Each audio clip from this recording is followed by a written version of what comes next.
Hey now, take a step outside and seize the day now.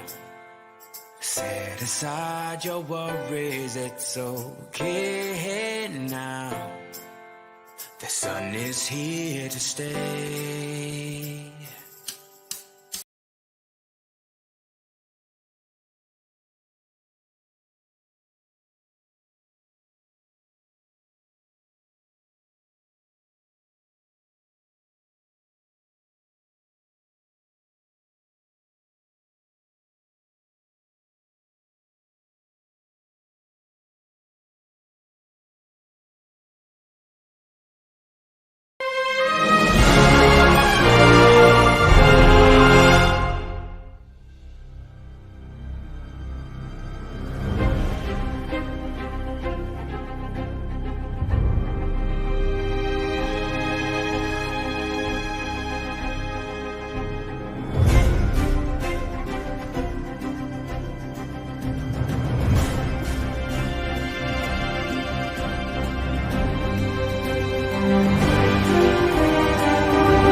I've been looking for that one.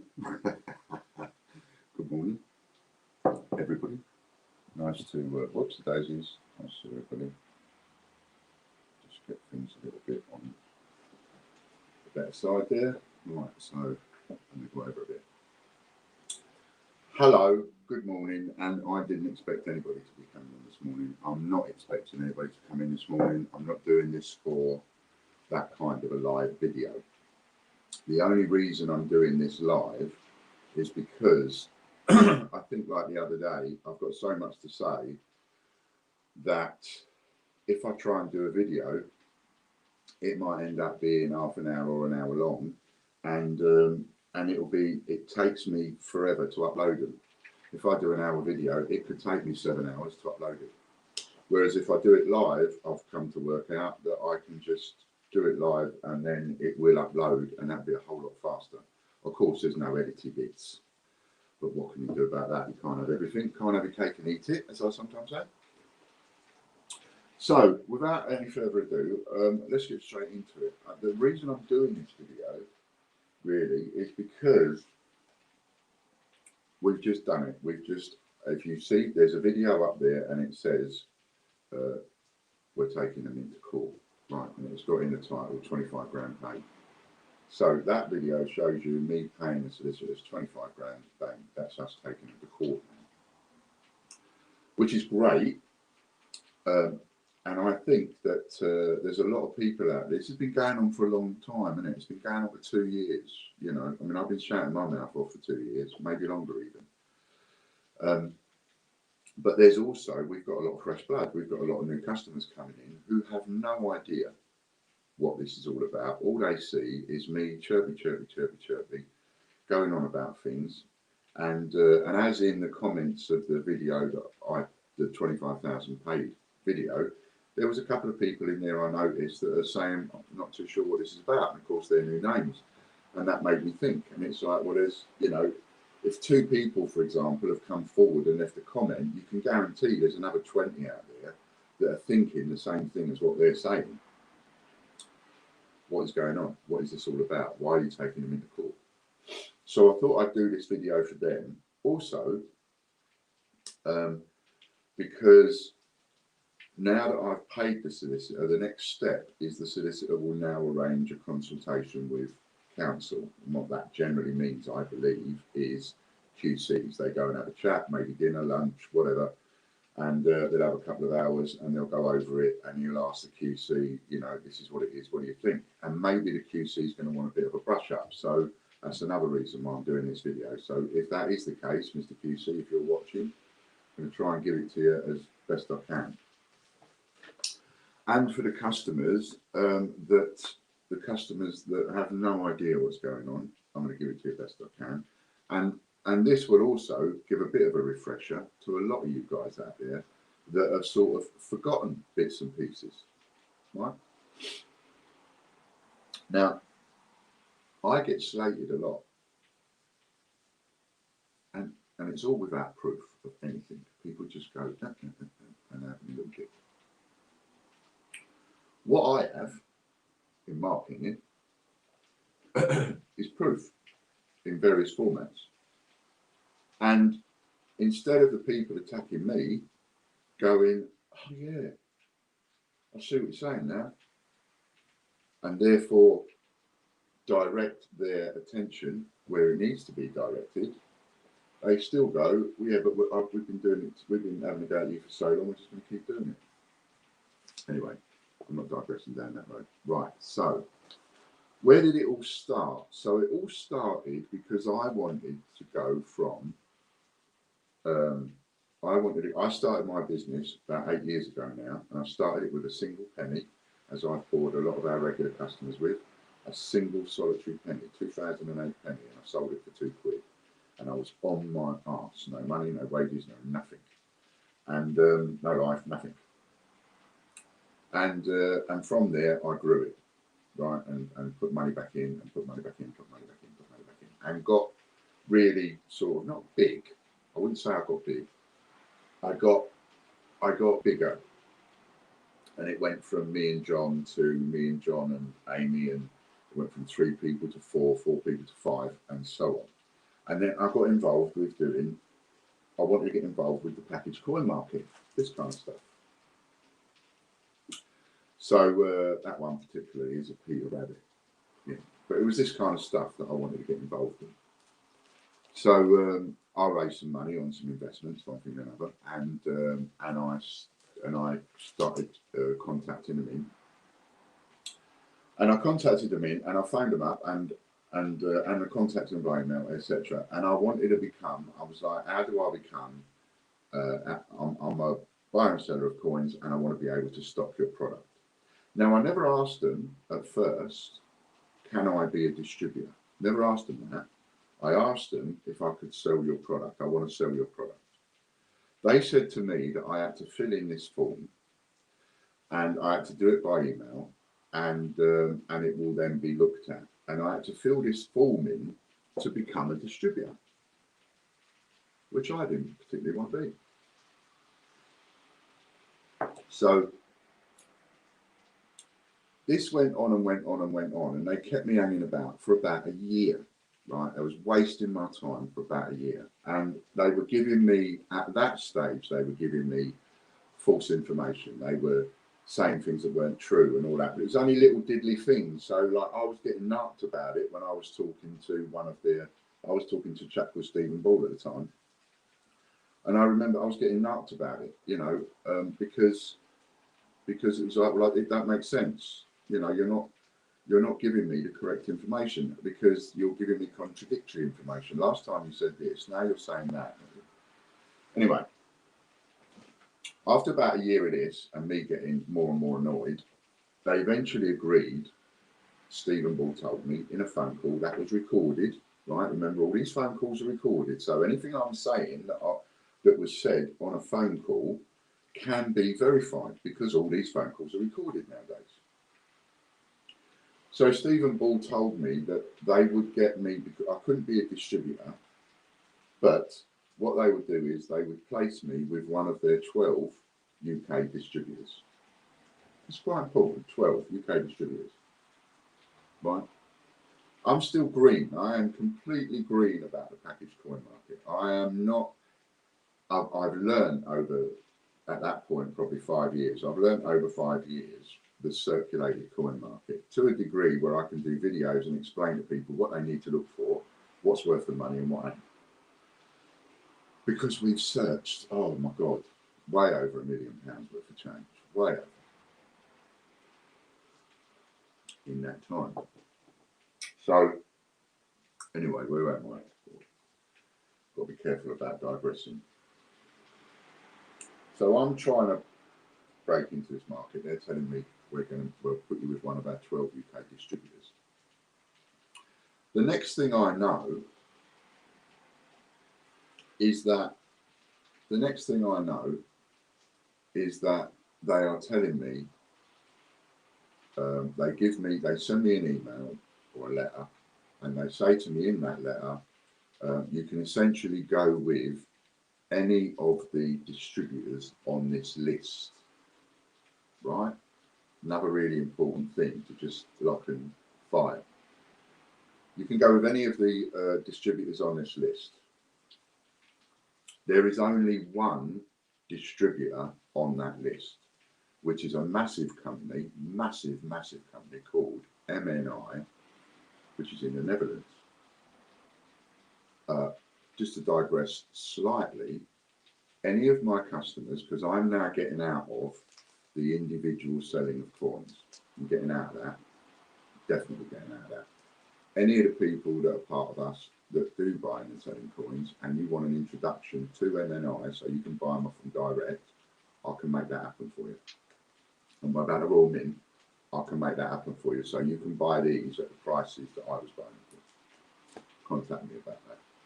So, so they place me with MNI. Now that gives me the ump immediately, because Change Checker, which is this company where you see all these ones, right?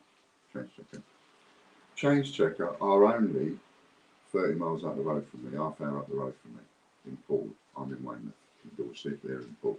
They're only just up the road from me. And they get a delivery off the mint immediately. I've got to go to MNI in the Netherlands. I don't think any of us should be forced to go to MNI in the Netherlands, and that's not saying anything against MNI. MNI are lovely, lovely people, fantastic people. Just a shame they're not in this country. So I go to MNI, I buy my product, however many that is. MNI then order that product from the Royal Mint. The Royal Mint package up that product, and they courier it and send it, and off it goes to the airport, and it goes on a plane, and it goes all the way over to the Netherlands, over the water, right? It goes out of our country, right? Lands in the Netherlands, where it gets unboxed, counted, reboxed into different boxes, and then couriered to the airport, back over the channel again to get delivered to me.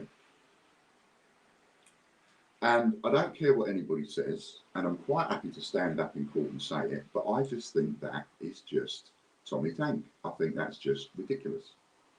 Ridiculous. Everybody's banging on about the carbon footprint. Everybody's banging on about climate change. Is that not, before we go anywhere else, is that not one of the most ridiculous things you've ever heard of in your life? I'm in Weymouth. They're up the road by about 3 hours, 4 hours in Wales. But from me, that's not too far, 3 or 4 hours, whatever it is. They're over there. They're going to send, I buy 1,000, they're going to send 1,000. They're going to send it virtually past my house to Gatwick or wherever it goes. It's got to go on a plane somewhere. Gatwick, Heathrow. They virtually pass my house. And it's got to fly all the way to the Netherlands. It's not like I'm even in a massively different part of the country, like I'm up in Scotland. They almost have to drive past my house. It's ridiculous. All the way over to the Netherlands, where it's got to come all the way back to me. And all of that comes at a cost. Right? And you might, anyway, all of that comes at a cost. Unfair advantage that Change Checker have got, because Change Checker can get delivered direct. So they haven't got all of those costs. So that was my first argument. And that argument never went away, because what they said was, oh, before we got into what they said, so I say, okay, you've sent me to MNI, you have stipulated that I must buy off this person and no other. The words in your letter might have said you can choose from anyone on the list, but there was only one person on the list. Therefore, you are telling me to buy from them. You're not giving me a choice. You're telling me to buy from them. So you are authorizing me to buy from one single solitary supplier. You're authorizing me. Therefore, that makes me an authorized distributor. They said, no, you can't call yourself an authorised distributor, and we'll take you to court for that, and we're probably, you could get prosecuted for that, and they even threaten the police. I know, threaten the police, I've got it in writing. Threaten the police, I can't call myself an official distributor of the Royal Mint because I'm not a distributor of the Royal Mint. I had free choice as to who I bought from, which is absolute, utter rubbish. Only one person on the list, so there's no free choice. So again, sort of, this is where the argument started. This is where they went with that. And at no time will the Mint back down and go, sorry, we got that a bit wrong. We'll hold our hands up. And you know what I'm like with that? It's like, if you make a screw up, hold your hands up. Don't pretend you didn't do it. We've all done that. And funny enough, it never pans out right. So, so we had this going on. Now, at the same time, there's something I don't understand, because I now start buying off of MNI. And in order for me to be able to get these at the cheapest possible price, cheapest, right, I've got to buy 1,000. And if I buy 1,000, then each unit price comes out at less than £6 each. So, and the difference between buying 100 and buying 1,000, you might get an extra 30-40 pence off. But when you're buying 1,000, it makes a difference. Whereas on an item, 30-40p doesn't really mean very much. But when you're buying 1,000 of them, 30-40p adds up to a fair bit.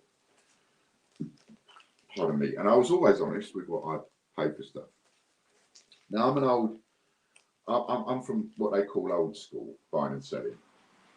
My experience, my entire life is in supply and demand. That is, if you was to try and sort of adjudicate my life in any way of everything that I've ever done, that's essentially what I've been about. Is I've been involved in whatever jobs, whatever self-employment that is involved supply and demand. So I've got some experience in that. And I'm buying these at that point, at that time, I think was around £5.70 or something like that, right? But I can't understand how Change Checker are selling these for £3.95. But it's the same coin. It's exactly the same coin. How can they sell this for £3.95 and I've got to pay £6 for this? It didn't make sense to me. I made myself look a bit stupid, as it happens, on video, because I was talking about it on video and I was going, it don't make sense. It don't make sense. It's impossible. How is this happening? There's only two ways this is happening.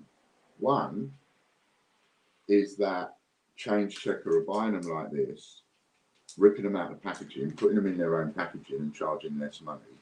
Who would do that? I said at the time. Or they're buying them loose.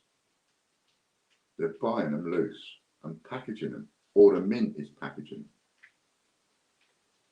It can't be anything else. It's my head.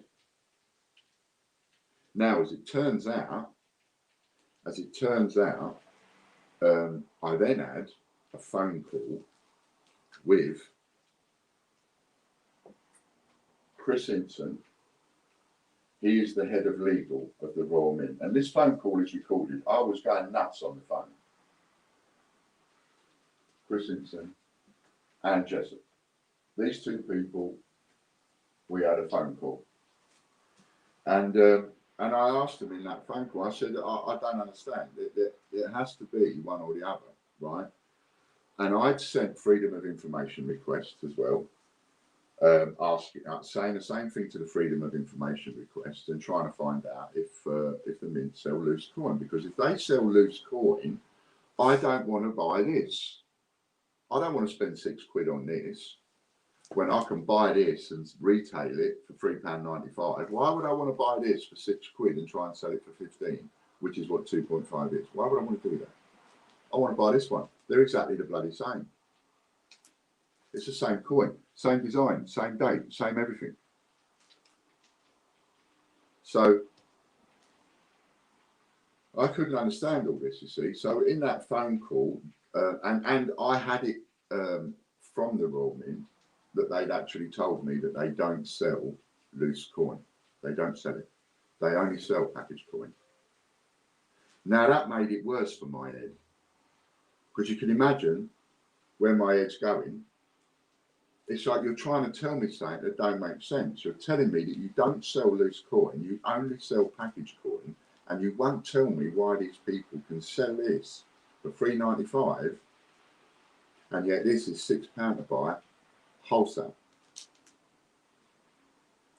And in that phone call with Chris Simpson and Anne Jessup, she admitted that they do sell loose coin, so they'd lied. And that, in an instant, in a millisecond, suddenly that made sense in my end. Right, now I know. Now I know how it's done. I know how it's done now. You're selling loose coin, therefore they're getting these quite cheap. Now I know how it's done. Before I couldn't work out how it was done, so I was doing my fill bit. Now I know how it's done. Okay, cool. I want to buy loose coin. You can't. You have to go to our wholesalers. So anyway, we had this conversation and I said to them, it's unfair. This is a monopoly. You can't have just one company being able to buy this. And they said, those two people, head of legal, remember, head of legal, boss of the department, head of legal, boss of the department, head of legal, lied and said that there were other wholesalers that were selling, that they sell loose coin to other distributors. They said that they sell loose coin to other distributors, not just Change Checker. And I said, I think you're lying. These two people, I think you're lying, I told them. I don't think you're telling me the truth. No, they was adamant, absolutely adamant, and they've never wavered from that. Now, in 2 years, neither me or any of the people that know me, that have followed me, that have been around as customers from the beginning, that have got involved in our videos, that have got involved in whatever's with us, not one single person has ever found a distributor anywhere in the world that is selling loose coin. Now, when I say loose coin, this is what I mean by loose coin.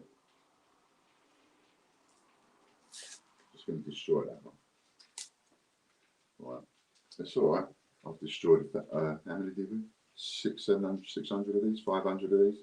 We'll come to that in a bit. This is how they sell it. That is how it is delivered to Change Checker. It comes like that, and it comes like that in a big sheet of a covering and more and a covering. And that's how it goes to Change Checker. Right? Change Checker buy the coin like this. So they are essentially buying a Bunce coin in sort of an uncirculated condition, or an uncirculated coin that's sort of Bunce, right? It's this coin. It's the same quality as this one in the packet. That's the same quality as that. It is exactly the same coin. If you rip this out of the packet, and I will do that, okay, just to show you, to absolutely, so that you can see where I'm coming from, just on this one little tiny issue. And we've got so much to get through. But this is, you know, for people that want to know why, right?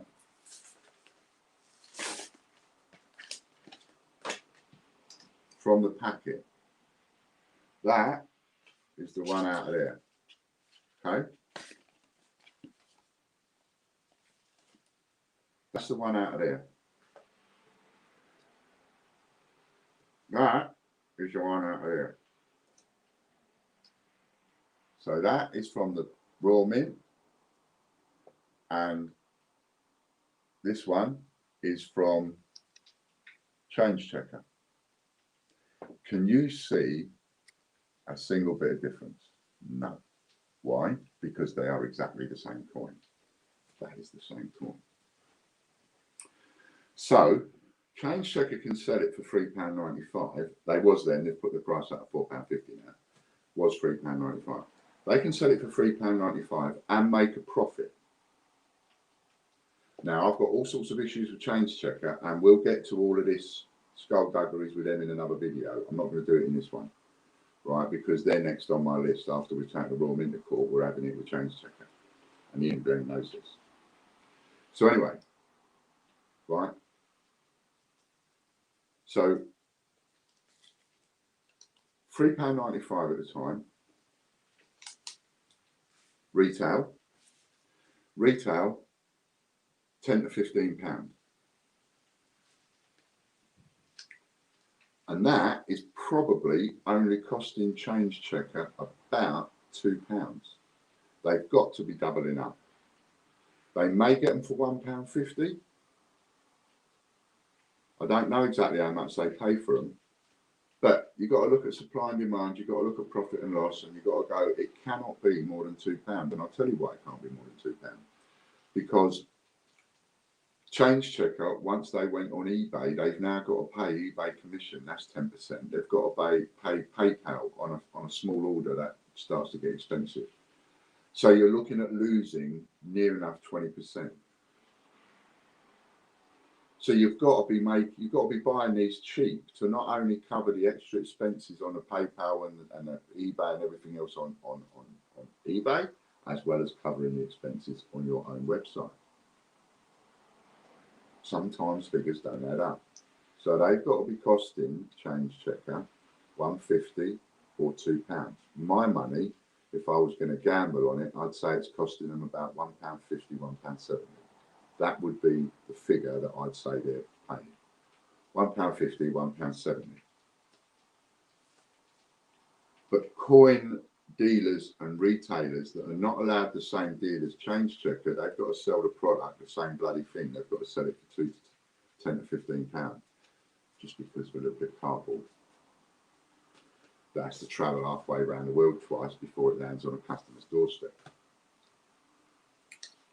So that's why, and it needs explaining. So that's where some more of the problems came from, because I didn't understand at the time how that was possible until I'd worked it out. And then once I'd worked it out, I realised, well, there's skullduggery in a different way then, because that brings the cost of them coins right down.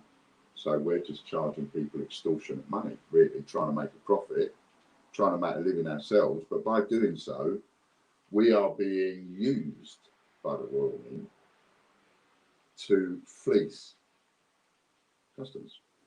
I don't like that. I don't like people using me. Right, so where are we? Let's have a look. I had to make a load of notes. I put in various freedom of information requests, and then I got refused. They refused to answer any more freedom of information requests because they said I was being, I can't remember the word they used, but it was like cantankerous,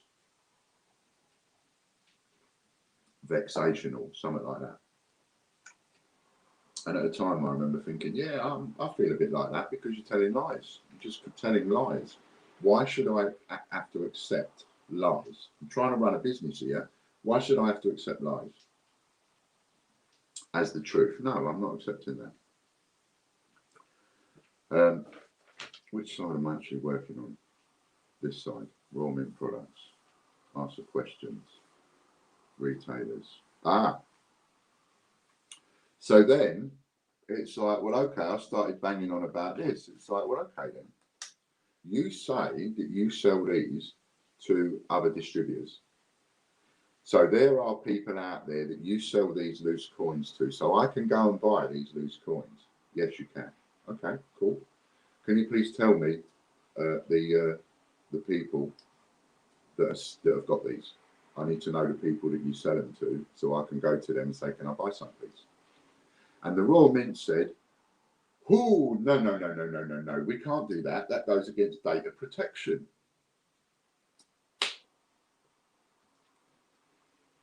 Just hit me around the head again. I had my head straight a minute ago. Now you just messed it all up again.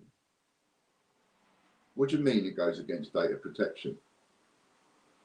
These are wholesalers, retailers. These are people that buy your product, buy the thousands and thousands and thousands, because their sole aim in life, that business, its only reason for being in existence, that business, is to buy it from you, the manufacturer, and sell it to people like me, the retailer.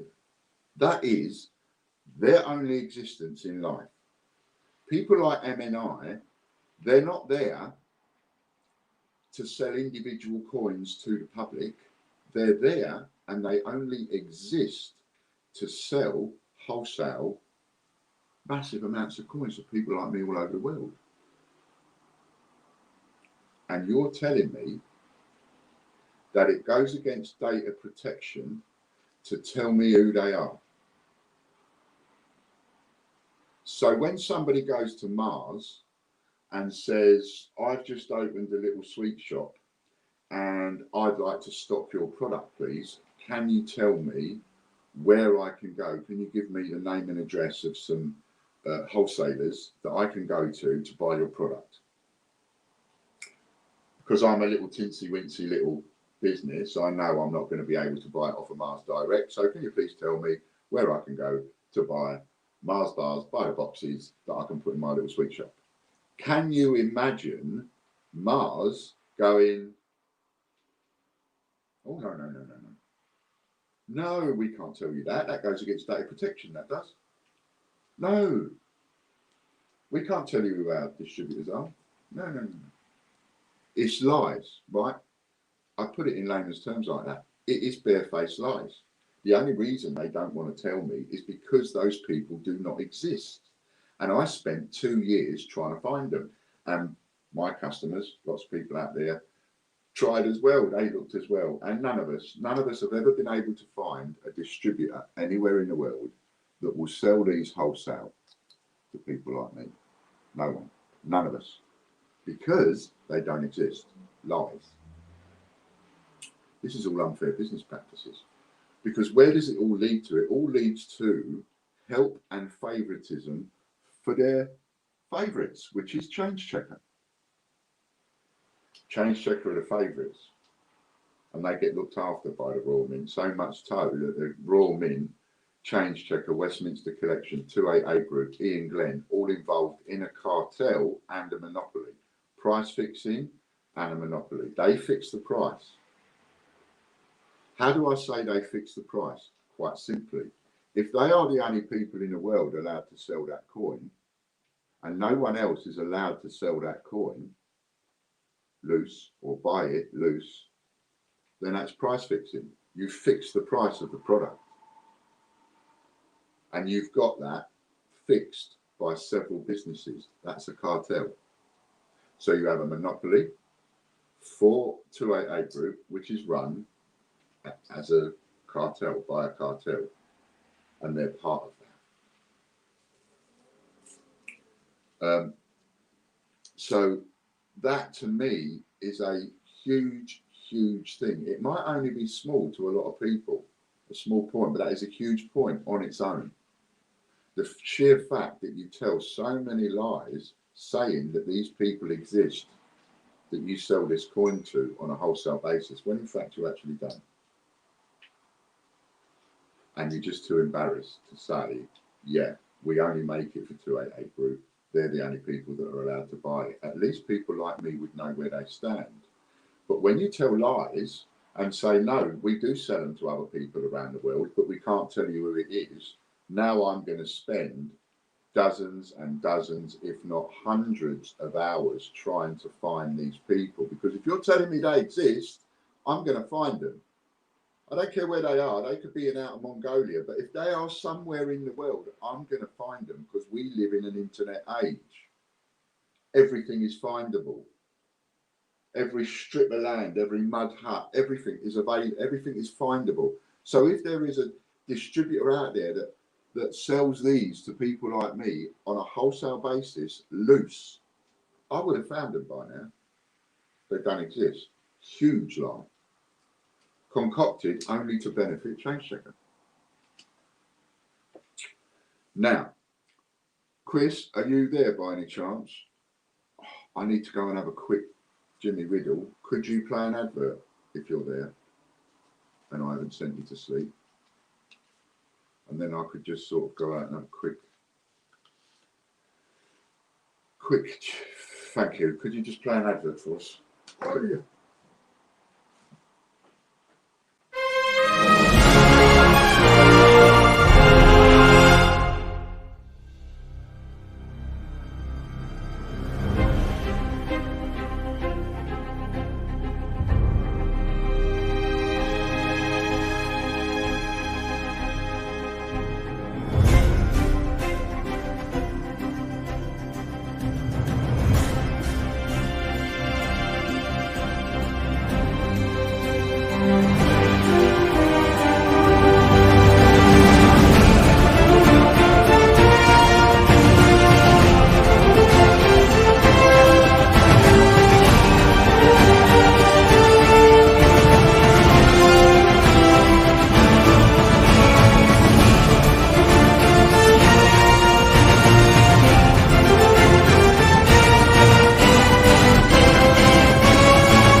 Oh, that was well timed.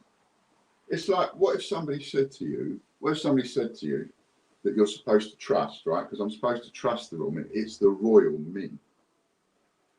So what if somebody says to you, there's a £50 note flying about outside? Seriously, there really, really is. I just literally came in your drive and I saw this £50 note but I'm too old and weak to go chasing it, but I saw this £50 note. And you went out there. Now, could you imagine, just imagine this little silly scenario, right? You'd go out there, you would check everywhere, wouldn't you? If you was bothered to go out. But if you was the type of person that was bothered to go out there and look, you'd go out there, especially if you're a young person, right? You go out there, you would run up and down the road, wouldn't you? You would look in every hedge. You would look over everybody's wall. You would look in the drain. You would, if there was somewhere to look, you would look, would you not? Someone said there was a £10,000 diamond ring outside, or a gold ring. You would look everywhere possible that you could look, would you not? That's exactly what I did. What a waste of my time that was. The stress that caused was unbelievable. The next thing I know, I'm getting ill, and then I'm in hospital, and then I'm having my bowels thingies and stuff removed, and I'm fitted with a stoma for life. And you know, straight down here from the chest to the navel twice. So I had to have an operation. Now, do I blame all that on the Royal Mint? No, but they tell me that everything that's wrong with me and the heart attacks, everything, it's all stress related. So if it's stress related and they've caused me an inordinate amount of stress, then surely it's not illogical to say, well, some of that is probably caused by you because of what you did and the amount of stress you caused. No, we can't say everything that's wrong with Mr. Lambert is your fault, but what's wrong with him is stress related, and he's had an awful lot of stress from you. Ergo, what you've done and your behaviour is partly responsible for his health condition. And I put it like that because I don't want people going, oh, you can't blame him. I'm saying quite clearly. Let's move on. So, all that going against data protection, I did my editing. So next thing we go on, right, reminting coin. Now that's another one. Puddle Duck. Puddle Duck was minted in 2016. 2016. It's got 2016 date on it. After about a year, because it was the rarest of the 2016 Beatrix Potter coins, the Puddle Duck went up to about 8 to 10 quid on eBay. Right, and most people go by eBay, so we'll just talk eBay prices. So it went up to about 8 to 10 quid on eBay. Now this is for a circulated coin, right? A coin that you can just find in your change, circulated, nothing special, right? It's not Buncy or anything like that. Not in a packet, no. Just something you find in your change, right? In good condition, 8 to 10 quid it's gone up to. So people were investing money. Customers, you people, were putting money into the Puddle Duck because you see it rising. And like everything, when anybody sees anything rising, people put money into it. So you've now got people buying it for 7, 6, 7, 8 quid, 9 quid, 10 quid. They're buying into it late, either because they want it for their collection or because they're buying into it late, thinking, well, it's going up in value. I buy into it at a tenner. It's going to go to 20 quid. I'm going to make a tenner in a couple of years. So that's how a lot of people look at things with buying and selling collectibles and stuff like that, right? So it goes up to about the £8 or £10 mark. And for a year, Westminster Collection and Change Checker are sold out. They ain't got any. And that's why the price. So they were selling the Buncy Buncies and the packaged, right? But because they're sold out and the Royal Mint, as well as the packaged and the Buncy version, are all now starting to go up in value. And that's what happens with a marketplace. Simple supply and demand, simple rules of logic of supply and demand. When something is out of stock and it's no longer going to be made and it's no longer going to be available, then the market will at some point, if it's collectible, take over and take care of itself. And the market will just slowly increase as to the volume of people buying into that product. Sometimes it can go woof like that because all of a sudden you've got 1 million people buying into it all at once. So woof, up it will go. Like when something gets in the newspapers, right? Woof, up it goes. But, so, they're all going up in value. Royal Mint sold out. Change Checker Westminster Collection sold out for over a year. All of a sudden, Change Checkers got them for sale again. In their Buncy packet. In their Change Checker Buncy packet. But they were sold out. How can they be selling them again a year later and selling them at £3.95? Now the damage that did at a stroke, the price for a circulated version had gone to £8 to £10. These were up in the sort of 15 marks, £20 marks, right? Suddenly, Change Checker comes back online and adds a load to quantity. How many did they get? An extra 100,000 of these. Because the Mint phoned them up one day and said, how would you like, if we minted another 100,000 of the Puddle Ducks, would you have them? To which Ian Glenn said, yeah, of course I will. So the Mint went and made another 100,000 Puddle Ducks and gave them to Change Checker. Change Checker then put them on the market at £3.95 at a Buncy in the thingy jobby, was it, right? Buncy, not circulated, Buncy at £3.95. Circulated versions, double that. So at a stroke, overnight, quite literally, they decimated the value of the Puddle Duck. Decimated it overnight. All those people that last week had started spending 6, 7, 8 quid and 10 quid on these and one thing and another, all those people suddenly, they've just done their money in cold blood because they just bought out another load that's supposed to not exist for £3.95. Decimated it. It took a while. Puddle duck market has recovered now, yes, but the puddle duck would be more expensive if they hadn't done that. Now, you might look at that and go, well, that's good then, because for the coin collecting community, they put another 100,000 on the table. Well, yeah, in that sense, but this is not just, you know, coin, it's collectible. It's a coin collectible community, no different to collectible China, no different to collectible anything else. You can't have a manufacturer make a certain amount of bone china cups that's limited edition and then decide 6 months later to ring up his favourite retailer and go, yeah, I fancy making another 100,000 of them, do you want them? You shouldn't be allowed to do that. You are playing God with people's money worldwide, collectors' money worldwide. Nobody should be allowed to do that.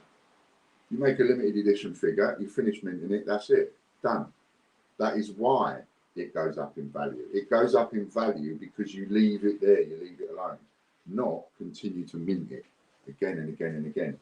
And I caught the mint out on that, and I got them to agree in writing. I can't believe they put it in writing. This bloke here, Martin Day, he's their boss. Chris Simpson and Joseph Martin Day's their boss. Right. What was I going to say? Can't believe what? Oh yeah, what did they put in writing? Just got to think for a second now.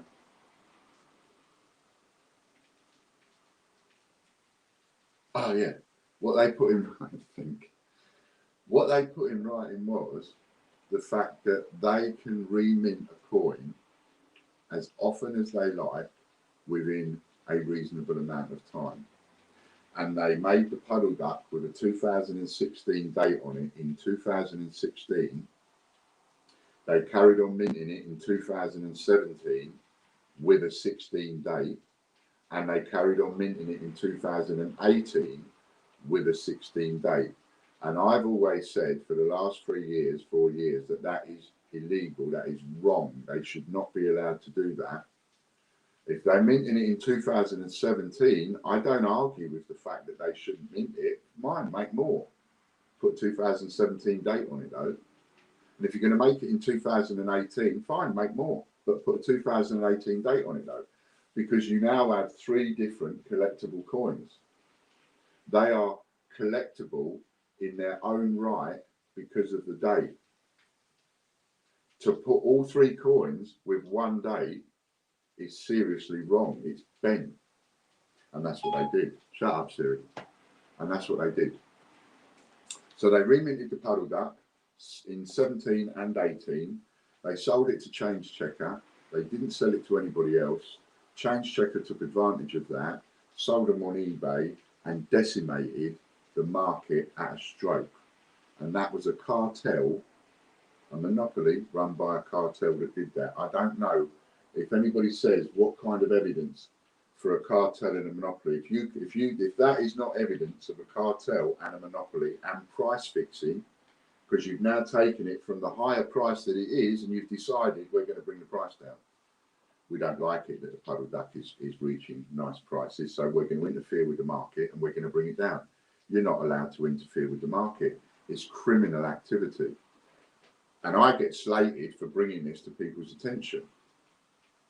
So we've covered the puddle duck. 3 years to them. Ah, yeah, so here's the thing. I bet I do remember you. Somebody says, you won't remember me. You won't remember me, but I just wanted to wish you the best of luck with the court case. If justice is true, then you have won already. Best regards. I won't say the name. I think I've got an idea who that is, actually. Anyway, so why does this make such a big difference? Apart from the reasons that I've spelled out, here's another reason why it makes a big difference. Because I used to, and I used to sell, I came up with the idea of selling coins on an advance order. So if I know that this coin is next on the list to be minted, like right now there's a Franklin Rosalind Franklin, I don't know what the next one might be, but whatever the next one is. So they don't release it and I sell it on advance order, and I say to people, look, if you give me a couple of quid now, when it comes out and it's released, I'll go down a bank and at some point I will get, I'll go down a bank or whatever and I'll get a big bag and it'll all be the brand new coin, right? The coin that you were waiting for. So because I'm not greedy, and the only way that I could compete with their £3.95 is to now try and sell on advance order the circulated version, because I'm king of the circulated at this point. We are turning over, you wouldn't believe how many 50p coins me and John searched through over several years. So we are sort of kings of the 50p's in that sense, although we never did any videos. Anyway, so I would sell the circulated version, even though getting it brand new, it's going to be uncirculated, but still, I would sell the version, circulated and uncirculated, in advance, a couple of quids, 2 or 3 quids, and people would give me the money up front, and I had it all nicely organised. There's my pile of labels. As soon as the coin comes out, it comes out. We wait a few months because it's never in the shops, as it were, never in the banks on the streets when it first comes out. Then I'd go down, I'd get a bag, and off I do it. Now, there would be people that didn't understand it sometimes, but it was clear as day. That was the way it was. Anyway, not to digress, keep on point. So that worked a treat for me. I was now able to compete with Change Checker because I'm selling advance orders on the circulated versions that I can go and get. And I'm honest about it, and I'm saying I'm making 6 or 8 times my money because it's only going to cost me 50p at the end of the day, and I'm going to sell it to you for 3 quid on an advance order. But you're happy to pay that because you don't want to pay the money that they're charging, and they're charging. That worked a treat until 2019, 2018, 19. And then in 2019, 18, they started bringing out coins. 17, they started bringing out, oh yeah, it worked a treat up until the Jane Austen and the aviation. And then all of a sudden we see that they're not selling the Jane Austen, they're not bringing the Jane Austen out in circulation. 1,680 of these went into circulation. And they chose where they went into circulation. It was all bent. 400 aviation went into circulation. It was as bent as a 9-bob note. And so now I'm in trouble because I've taken advance orders on them. And then in 2019, I've done the same thing again. And I've got in trouble again because I've taken advance orders on coins that they've decided they're not going to put into circulation. It was a nightmare. Now, that's my fault. You couldn't say, well, that's the Mint's fault. That's totally my fault. So what I do is I think, well, I can hedge my bets here. I can make up my losses. That's my own fault because I can't blame the Mint for the fact that, you know, these coins never went into circulation. Anyway, so we come across Change Checker selling on eBay, and oh no, that's to do with Change Checker. No, we'll gloss over that. We'll come to that another day. We're talking about a Royal Mint, right? So I've covered the bit about not allowing me to call a Royal Mint distributor, have I? No, I haven't covered that. So they refused to let me call myself a Royal Mint distributor, and they said that, I touched on that earlier. They said that I could choose anybody off the list. Remember, I said, hold that thought. Anybody off the list, you can choose to buy from anybody off the list. And there was only one person on the list, which is MNI in the Netherlands. So I started calling myself a Royal Mint authorised distributor. And the Royal Mint got the up with that, and they said, I can't call myself a Royal Mint distributor because I'm not a distributor. And I said, under the definition of the word distributor, I'm a distributor, and Change Checker are not distributors. Change Checker advertise themselves as official Royal Mint distributors, and the Royal Mint advertise Change Checker as distributors. Change Checker are not distributors, they are retailers. They do not sell wholesale, and they refuse to sell wholesale even though they can. They make up this excuse and say, oh, we're not geared up for it. It's just lies and rubbish. They are geared up for it. I've proved it. I've bought off them in wholesale quietly when they didn't realise it, and I proved that they can sell wholesale, so that's all rubbish. Anyway, I spent 50 grand with them, buying products, buying Peter Rabbits and Jane Austens and all this kind of stuff. Over £50,000 I spent with Change Checker, and I proved categorically that what they say about we can't do wholesale, we're not geared up for it, was all lies. Proved it. Because I bought the stuff and I got it delivered. Well, that's proof you did the job. You are geared up for it. Anyway, so they kept refusing to allow me to call myself a distributor, and I kept saying, well, you can't call them distributors because they refuse to sell to retailers like me. So then the Royal Mint started getting funny on a play on words, and they said there is no legal definition of the word distributor. And if you look it up, you will find that there is no legal definition in English law for the word distributor.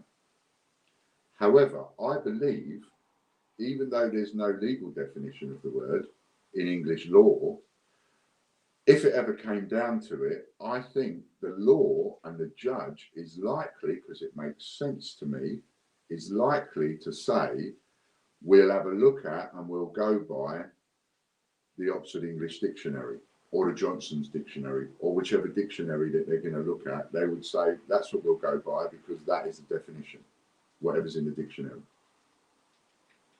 And in the dictionary, the definition of a distributor is a middleman between the manufacturer and the retailer or wholesalers, but you need to have a middleman that's going to sell to them on behalf of the manufacturer. That's what a distributor is. A distributor does not service that market on behalf of the manufacturer and go into competition with and sell cheaper than the people that they sell to. That is abhorrent in the buying and selling game, no matter whether you're doing curtains or coins, whether you're doing jumbo jets or whatever. You don't have that. You don't have these people sell it cheaper and go into competition with you. There is a rule, and it is manufacturer, distributor, wholesalers, retailers. The distributor is also a wholesaler, but the biggest one, and the one that distributes the products for the manufacturer. They are not that. They are labelled as that. They are not that. I was prepared to be that. I saw myself as that. I wholesale to other retailers. So I called myself a Royal Mint distributor, and they threatened me with court action and the police if I didn't stop. So I told them where to go. And it was all and their backtracks and their word games and everything. It was all stuff by Chris Hinson, the head of legal. Because he's head of legal, he thinks that he can twist the words and just twist everything around to his way of thinking because he's head of legal. Well, your title might be head of legal, doesn't mean to say that you know what you're talking about. And he obviously didn't. So he kept putting things in writing that weren't true.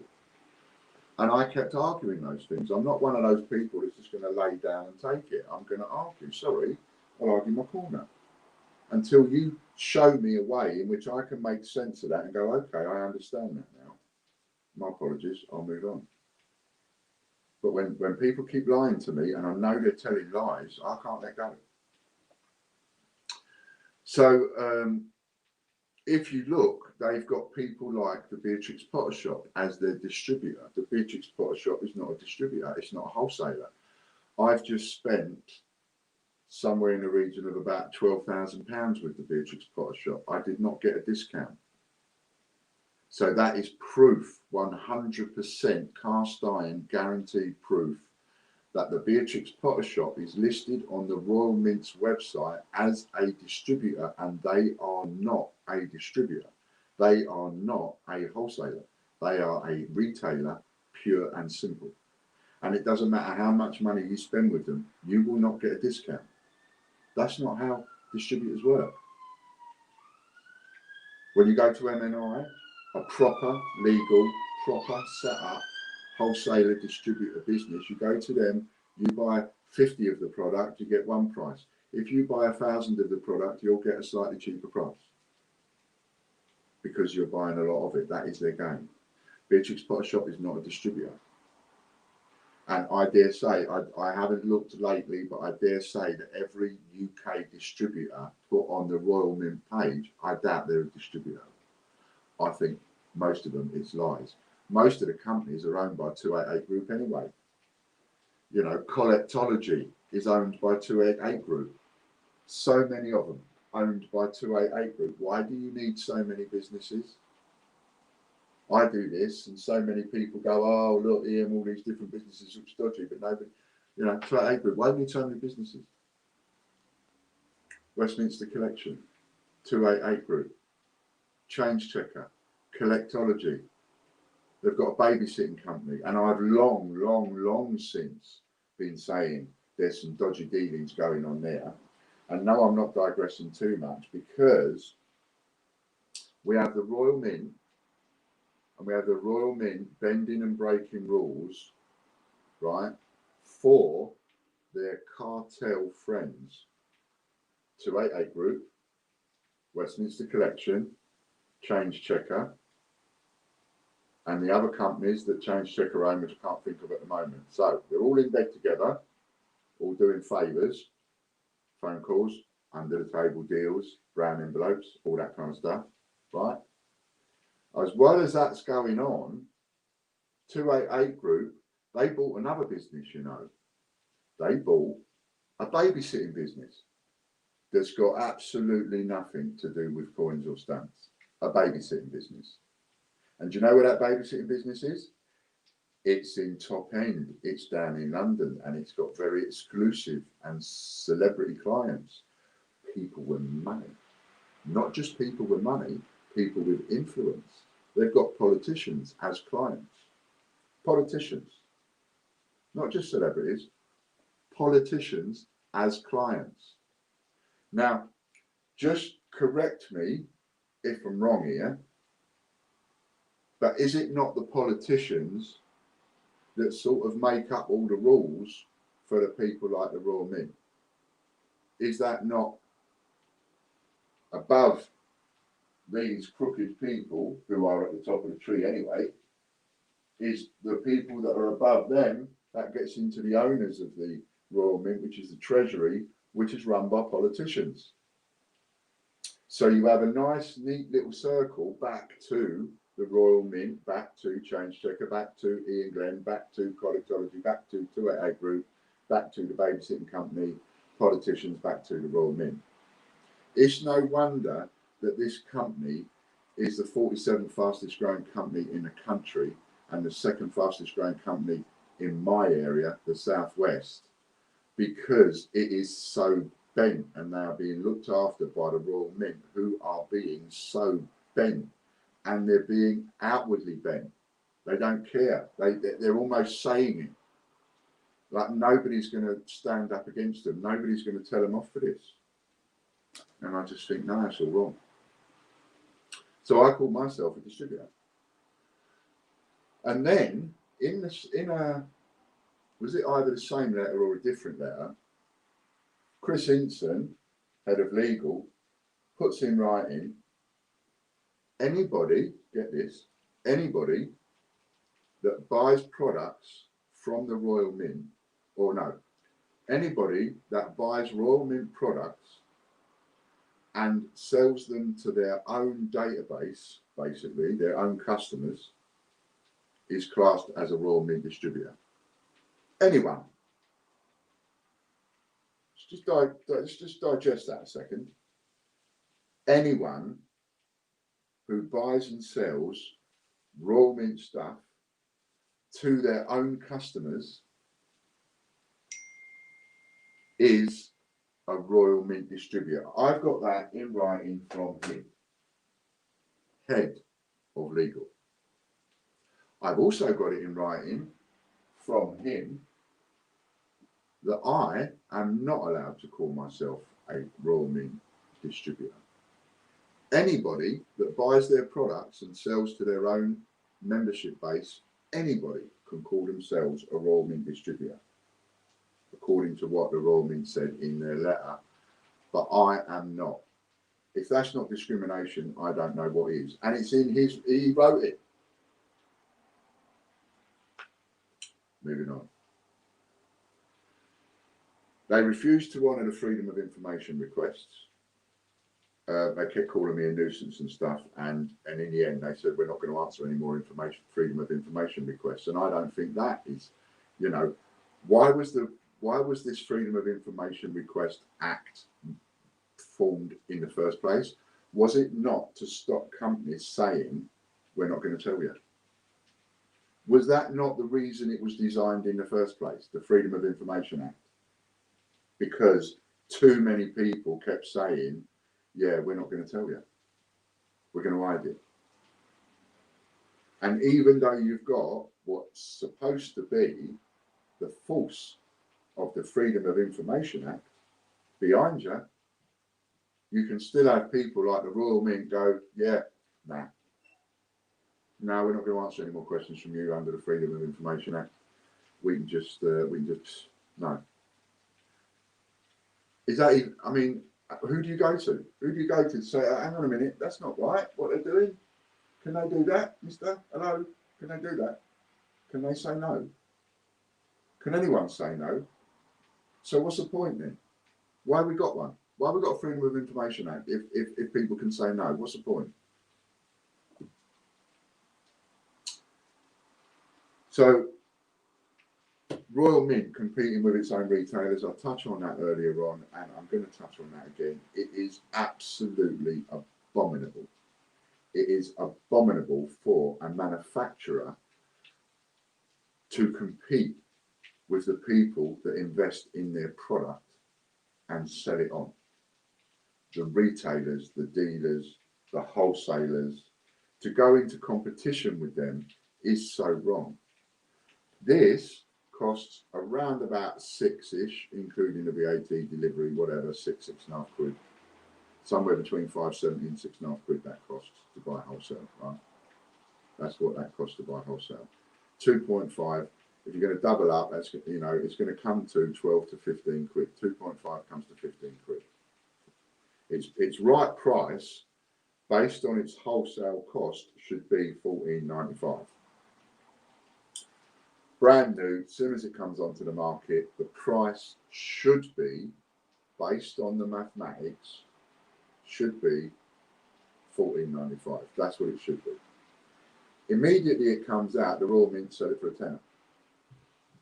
But people like me have to pay £6, £6.50 for this coin, somewhere between £5.70 and £6.50, as I say, for this coin. And then we got to compete with a mint. So if they're selling it for a tenner, you need to sell it less than a tenner. And so you can only make a couple of quid on it. What's the point in laying out 6 quid to make £2? What's the point? There's no point. There's no value in that. Nobody can run a business laying out 6 quid to sell something for 8 quid. Nobody can run a business like that and make a profit and pay wages. That's impossible. Not unless the item you're selling by the tens of thousands. So for the mint to go into competition with the retailers that support it is abominable. You should never be allowed to go into competition with your retailers. What they should be forced to do, any manufacturer should be forced to sell it at the retail price. It's the dealers and the retailers that should be allowed to have a sale and take advantage of sale prices, etc., not the manufacturer, who then takes all the profit and all the sales and leaves them stuck with a load of coins that's going to take them even longer to sell. That's outrageous. That's out of order. You never go into competition with the people that are investing in your product like that. That's just outrageous. And that's why I'm so against the way that the mint sells their stuff, because they sell it like they're almost like a rag and bone, almost like an old tooth shop, almost like lowering the tone of their own product, making it an expensive product and then selling it cheap and going into competition with all the retailers and wholesalers out there. It's incredibly wrong. So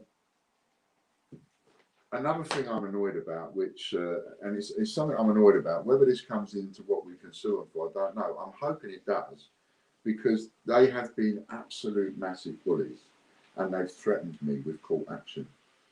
Now, when somebody threatens you with court action, that's for fear, right? Nobody threatens you with court action because they actually want you to go, good one. Oh, you got me. No one does that. When you threaten someone with court action, you'll threaten them with court action because you want to worry them. Oh my God, they threatened me with court action. Oh my God, stress city. When someone threatens you with court action, they're not having a laugh. They're being serious. They're going, I'm going to have you, and I'm going to bring a load of stress down on you, because the threat of court action, the threat of legal action, the threat of getting the police onto you is enough to make somebody go, oh no, who's there? Who's at the door? I just saw somebody. Is that the police? As soon as they see a police car go past, oh my God, I just saw a police car go past. Maybe it's going to, it's turning around. Is he coming here? Is he coming here? People will shit themselves. Not everybody's like me. Not everybody goes, oh yeah, good one, on your bike, you muppet. Go threatening me with that. It don't work on me.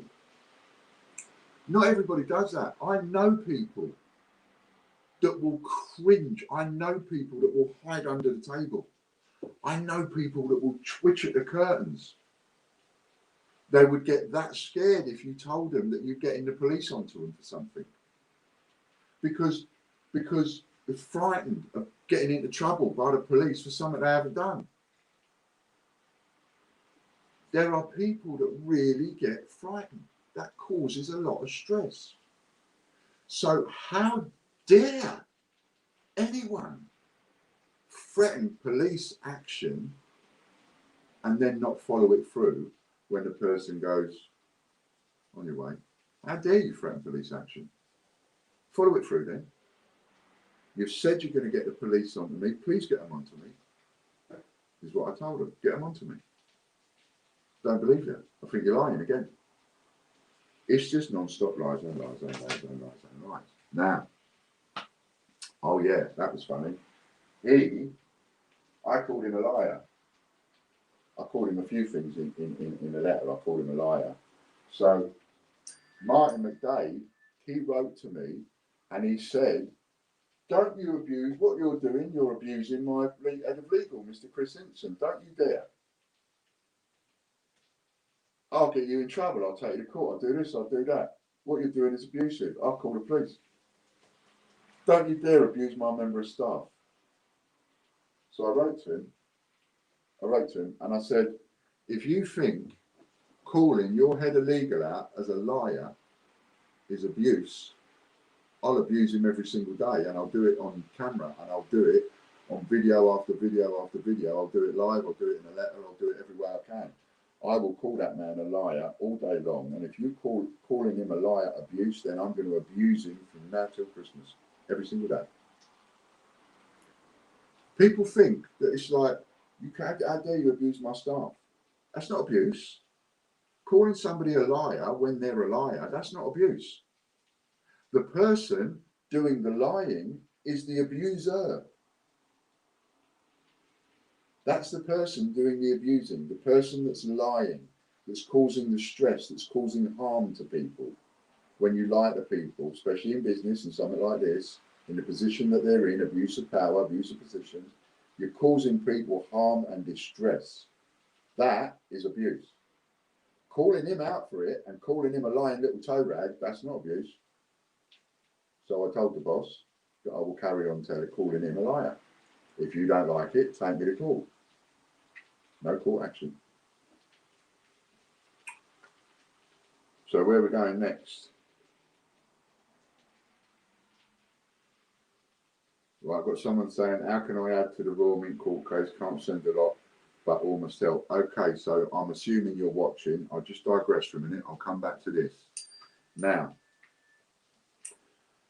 I did a 3 times the mint sue the mint fund, which people put into. I then got really in trouble for money, and I did a 10 times the mint fund, which people put into. And all of these will still be held for the ones that kept in it. And now I've paid in myself because I've borrowed that money. So I've put in 25 grand, bang, right? So now I don't need to offer people 10 times the money because I've got the money that I need, right? So that's why I'm changing it. So I don't need to offer 10 times because I've got what I need. So on our eBay, which you've got our eBay, I think, personally texted me, and most of you have got our eBay. On our eBay, you've got the link, it's in the newsletters, for the donation page, right? Pound donation. I've now changed that, and in the title, it says 5x. I've added just those 2 characters, 5x, to the title. That stands for 5 times. So whatever you donate, I'm going to put that towards the Sue the Mint fund. I can't put Sue the Mint fund, etc. on eBay because you know their term, they won't let me have the listing. So it just says donation for TWBCH 5 times, right? So what that means is that whatever you put into that, you'll get back 5 times over if we win. We could lose, but if we win, you'll get back 5 times over. I don't need to give 10, but I am going to give 5.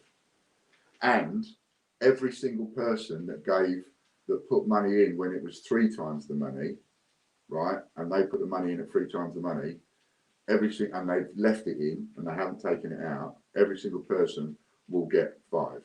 I won't just give them 3 and then 5. I'll just give everybody 5, right? The only people that will get different is the ones that came in at 10 when things were looking really bad. They gambled when a lot of people wouldn't. They deserve to keep their 10. So I'm not making that 5. So if you want to tip in for the Royal Mint Fund, right, and you want to come in on this and get paid out if we win, 5 times whatever you put in. Put in 1,000, you'll get 5 back. Put in 100, you'll get £500 back. Put in £1, you'll get £5 back. You can put in as low as £1 on the donation page on our. And maybe even, if you wouldn't mind, if anybody's about, because I haven't looked at any of the comments, I daren't because it will put me off. Thank you. That's what I was going to ask for. Thank you, Chris. So there's the link. So if you want to put in, whatever you put in, if I win this court case, I'm going to give it back to you 5 times. And you're hearing why I'm taking it to court. So if you think that I'm just full of shit, if you think that I am just talking out the bottom of my backside and I'm not going to win on any of these points, then don't put in a single penny. That's what I would say. Right? But if you back me, if you back these arguments that I've got, if you back these reasons, then put in, because I really think we're going to get paid out. And what am I suing them for? I'll come to that later, but I'm suing them for £10,000 a day from November 2017. And they know it. Both Change Checker and the Royal Mint know it. I've told them all the way through. You force me down this road, I'm going to sue you for £10,000 a day.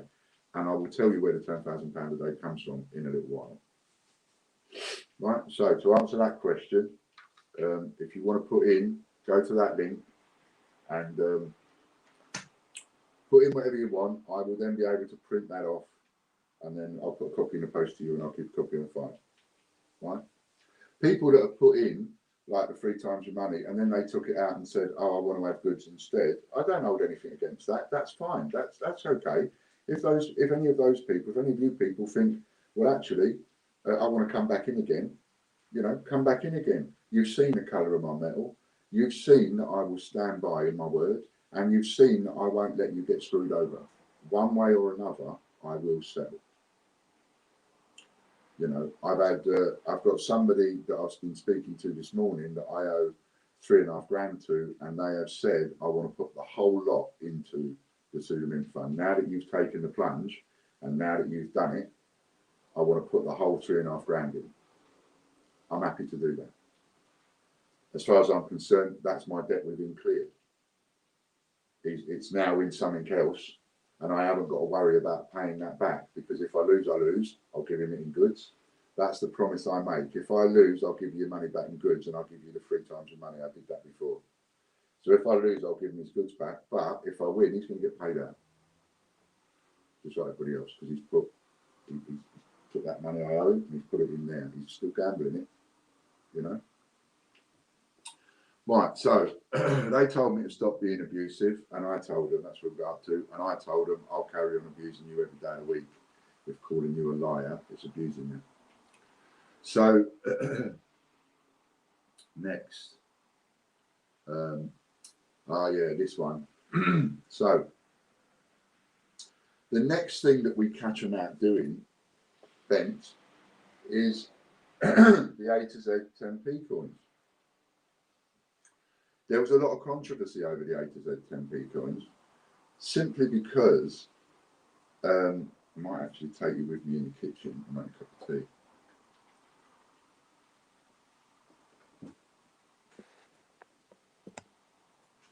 So there was a lot of this is going on for a bit. There was a lot of controversy over the A to Z coins, and I went down to the Mint. And I went down to the Mint on this. There was a load of us all met up. There was me, there was Scott, there was Steve Fraser. Bungle went down. I think Andy in the cupboard was there. Total Coins was there. There was loads of people there. Even Christopher Collects was there. And so there was loads and loads of people there. And they can all verify this. So this is not me talking out my bum again. That's the kettle boiling. They can all verify it independently if you was to ask them. While we're there at the Mint, I'm standing in the queue getting a bit of chocolate. I don't know why I always get a bit of chocolate everywhere I go. And I'm standing in the queue behind this woman. And anyway, she got some A to Z 10p's in her change. And I thought, oh. So I said, when I went to pay for my chocolate, I said, can I have the A to Z 10p's, please? And she said, you can only have a maximum of 5 per transaction. In case you're wondering what that is, it's me trolley. I've got a sack barrel, and it was raining, and I don't want to get in crusty. So I just bought it in the kitchen a minute. Right, so she said you can have 5 per transaction. So I did no more than have a quick look around, you know, because that's where my head goes, supply and demand, buying and selling. I'm after what I can make and all the rest of it. And so I have a quick look round, and I quickly identify, essentially, that the cheapest thing in the shop was these postcards.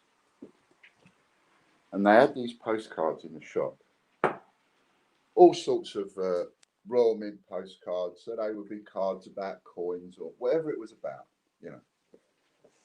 And they were selling these postcards for, I think it was about 50p each.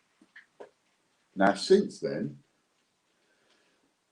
and since I made a lot of fuss about this, the Royal Mint have nearly doubled the price of their postcards, right?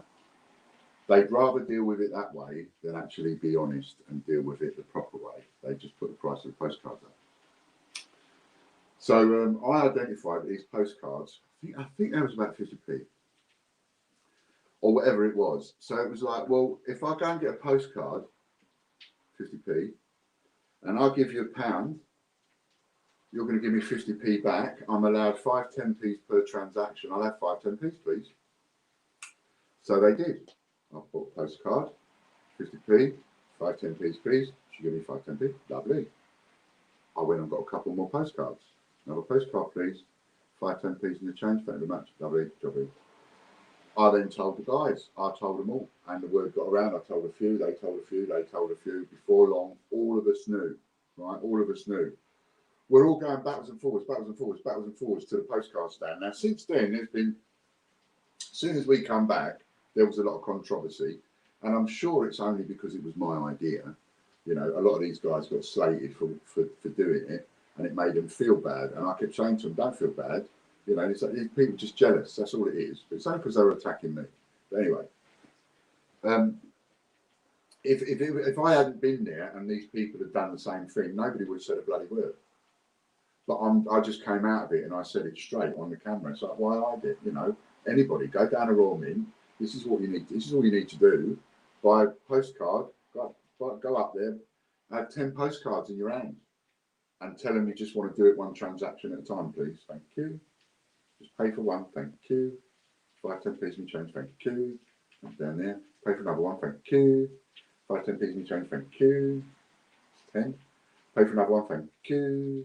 5, 10 pieces in change. Thank you. Why not? Loads of us did it. We came back with hundreds of 10p's each.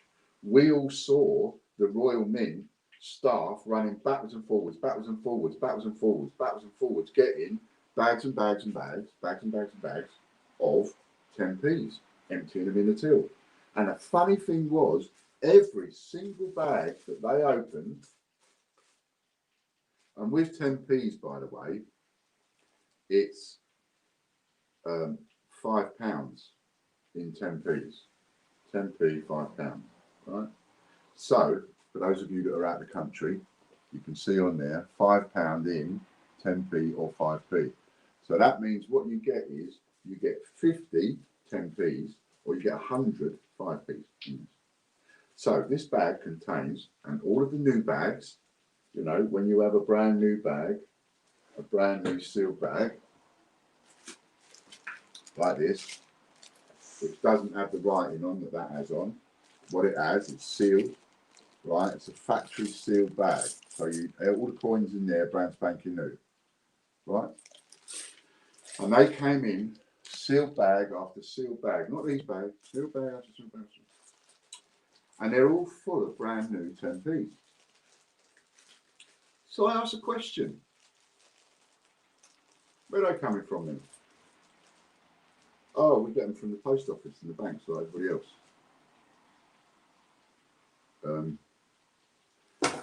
Why do you have to go and say that? Why do you have to go and say that? Why do you have to go and now do something to my head again? Why do you have to go and do that? Because now that's going to set me right off again.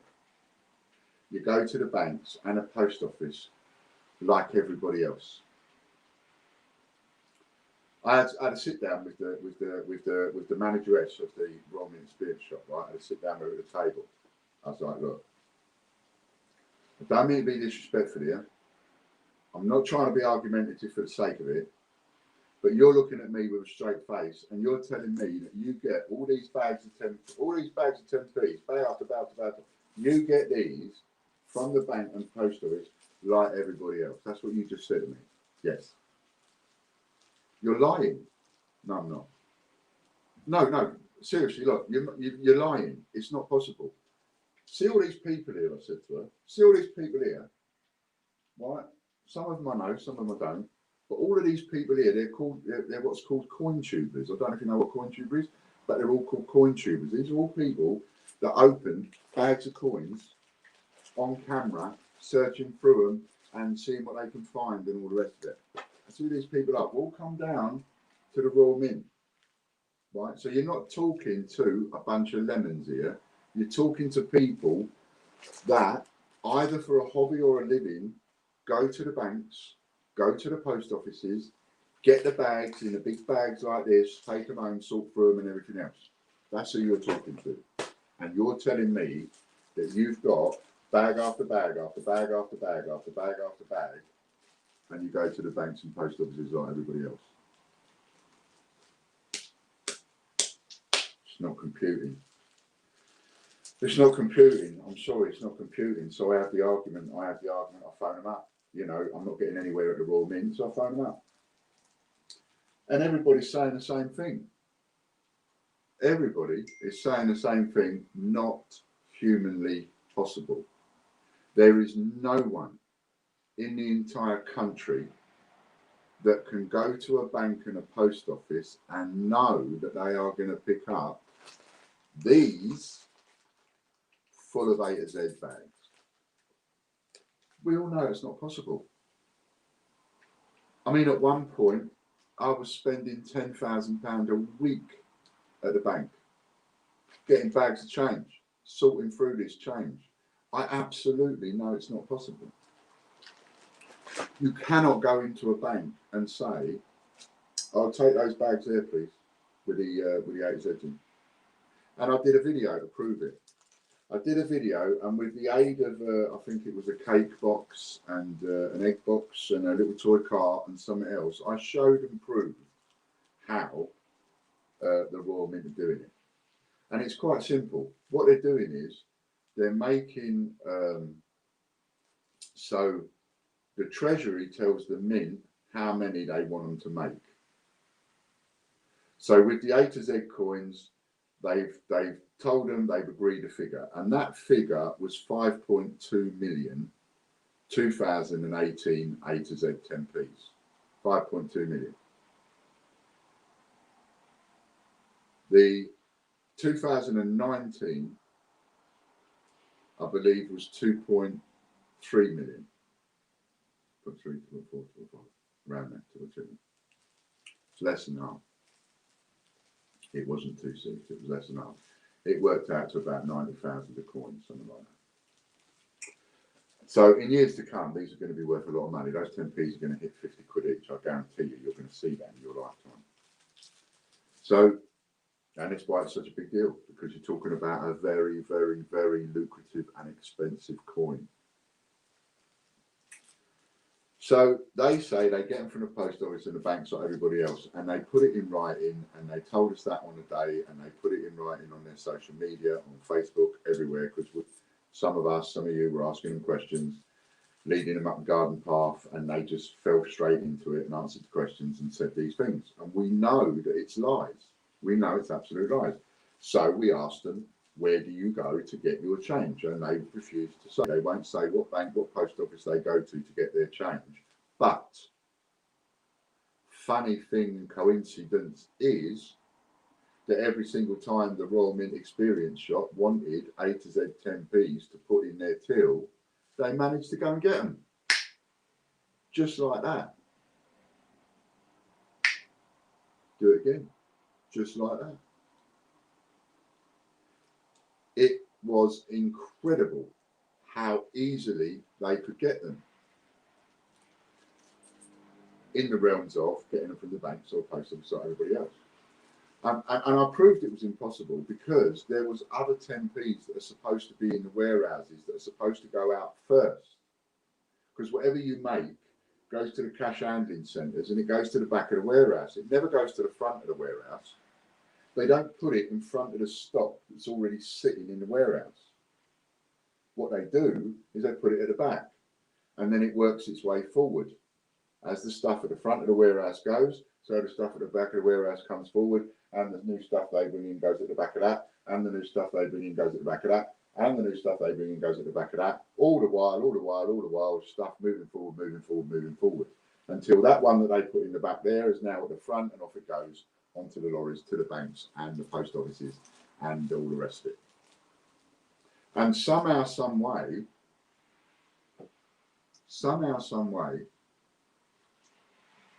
the 2018 and 19 A to Zs were arriving at the cash handling centres. They were somehow jumping to the front of the warehouse without anybody noticing. Nobody's noticed. Nobody in the entire warehouse has noticed that these coins that have come in that should be at the back, they ain't at the back. Where are they? They came in yesterday. Where are they gone? Fred, you with him? £3 million of a 10p's come in this warehouse yesterday. God damn it, I saw them come in. I helped offload the lorry. They're gone. Oh, that's all right, Sid. They jumped to the front. Oh, they jumped to the front of the warehouse. You see, it doesn't happen. Think in the realms of actual, not just logic, but common bloody sense. It can't happen. I showed it, I proved it. Can't happen. Back of the warehouse, front of the warehouse, stuff has to go, back of the warehouse, moving forward, move forward, move forward, move forward. That's how it should be. So these 10p's are being made by the Royal Mint. This is what the Royal Mint is saying. They're being made by the Royal Mint and they're being shipped to a cash handling centre.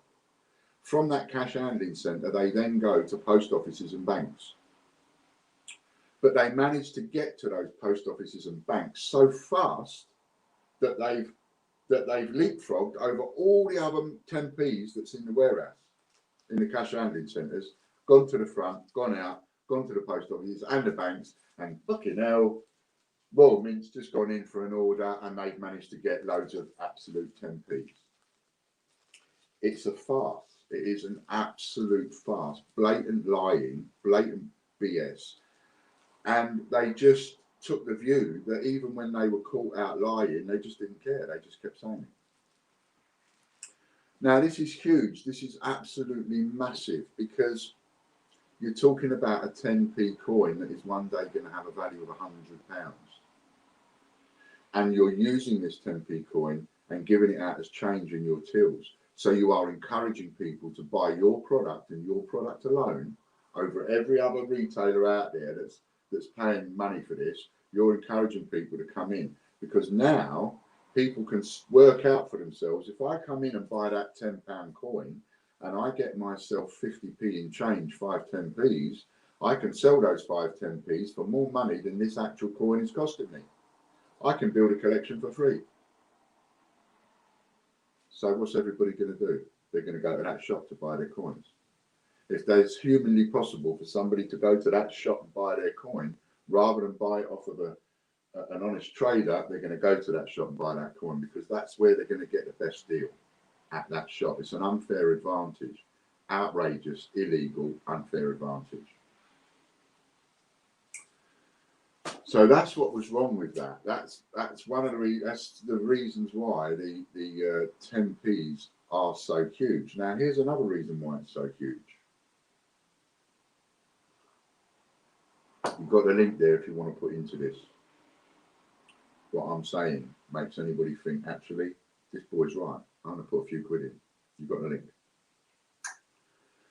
So another reason this is so wrong is because what we all know, but the Royal Mint deny, is that didn't happen. They did not go to the banks and the post offices to get the money. What they did was they made extra. The Treasury said they want 5.2 million 2018s and they want 2.3 or 4 million or whatever it was 2019. That's what the Treasury said. So when the Treasury says, I want 1, 2, 3, 4, 5, when the Treasury says they want 5, the Treasury means they want 5. They want you to make 5, want you to deliver them to the cash handling centres, want them to go out into the public domain. That is what the Treasury is saying. The Treasury is not saying that it's okay to make another 2 on the sly and not tell anybody. Because if you make 2 on the sly, you're making money. It is money that you're making.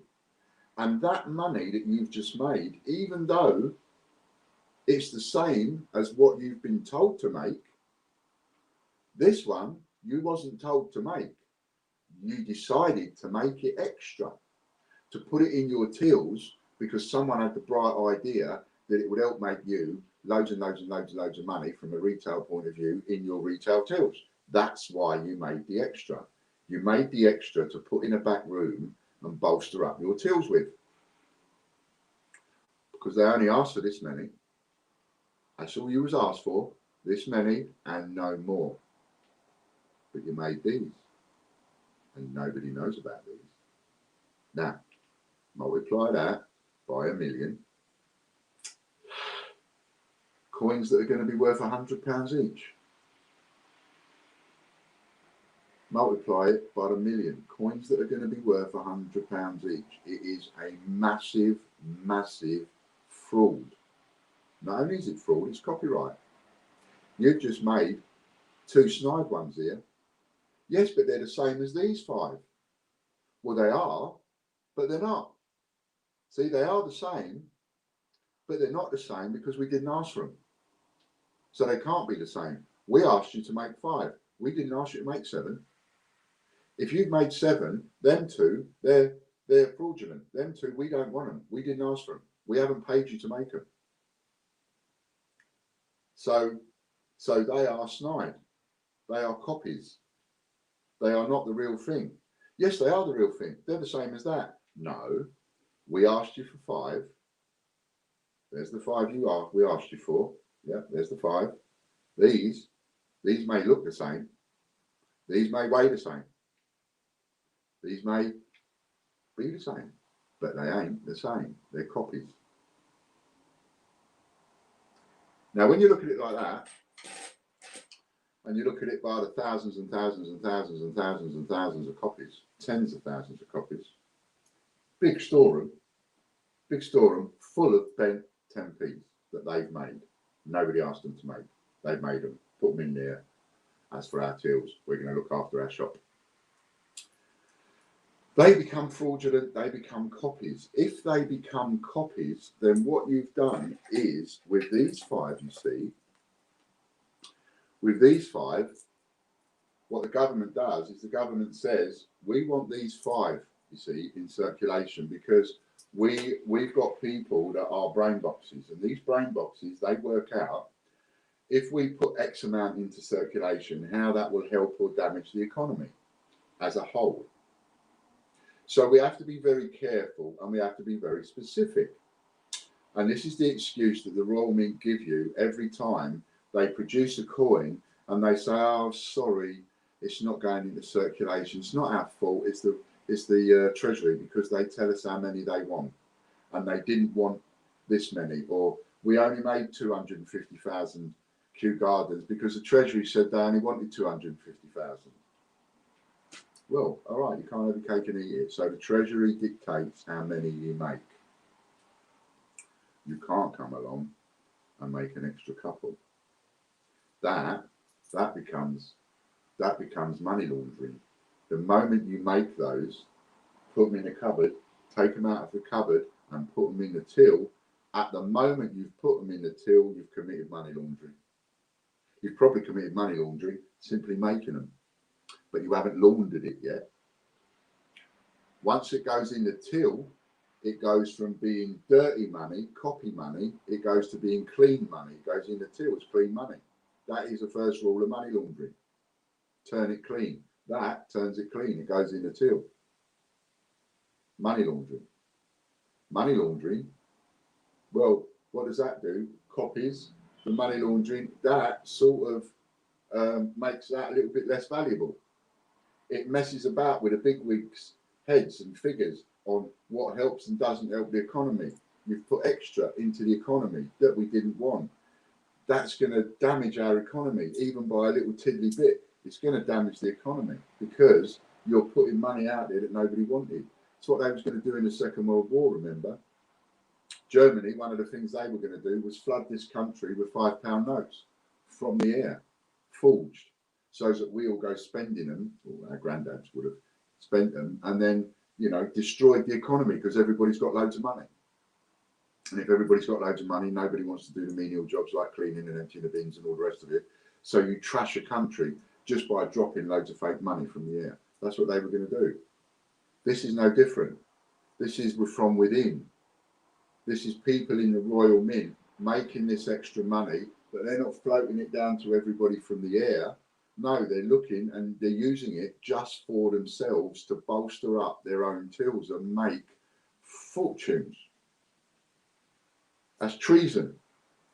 It's interfering with the economy. It is treason. It goes against the government. It's treason. It goes against the Queen. It's treason. And I called it out for treason, pardon me. So the 10p thing on its own is absolutely massive. The reminting of the puddle duck is absolutely massive. In 1933, they made a penny. The 1933 George V penny, there are about 7 of them in existence. 6 of them, to my knowledge, they know exactly where they are. There is one of them that nobody knows where it is. It could be in somebody's collection, it could be in somebody's loft, it could be anywhere, it could be down the drain. But there is one missing. Now, that penny at the last count was worth somewhere in the region of £150,000. I reckon it's probably worth more in the region of £250,000 to £1 million myself. If one of them came up for sale, I reckon it will get sold for £1 million. I think it's worth a lot more money than what they say it's worth. Anyway, the point is, how about if the Mint not only do a reproduction of the 1933 penny, but they copy it in every single detail, so that when you look at it and you look at the copy and you look at the real one, you can't tell the difference. How about if they do that? Would that be good? Or let's put it in a better perspective. How about the penny black that everybody's heard of and knows is rare, the penny black stamp? They've reproduced the penny black stamp. They didn't reproduce it exactly, did they? Not exactly. They made it slightly different. It was a reproduction. So nobody could get confused between that new one that you could go and buy for a few pence and that old one that's worth £10,000, £20,000. If they suddenly brought out a penny black and they made it exactly the same as the original penny black so that you could not tell the difference, there would be an uproar. The only reason that the mainstream newspapers didn't print it is because they didn't know it and didn't understand it. But what the Royal Mint did by backdating those coins was unbelievable. So now we get on to, so we've dealt with the money tree laundering and the treason, right? There's 2 lots of ways you can help, by the way. There's the shares, which you can find on PayHip, payhip/Ian. So payhip.com/Ian. You'll see the Royal Mint TV shares, news shares, Royal Mint News, and change-checker.org. And on eBay, we've got them on there as well. And on eBay, the donation, just search donation in our shop. Link is there, Chris gave it to you. And it says 5 times in the title, you can get 5 times money on that one. So there's 2 ways you can support us on that. Shares in these, because I'm really going to have fun with these websites. Oh my God, am I going to have fun with these? I'm going to vilify these people on these websites, you know. Maybe even have their picture with a speech bubble saying, I'm a country boy, or something. Anyway, move on. Money laundering we've covered. So, selling bunts when they didn't make bunts. Circulated coin.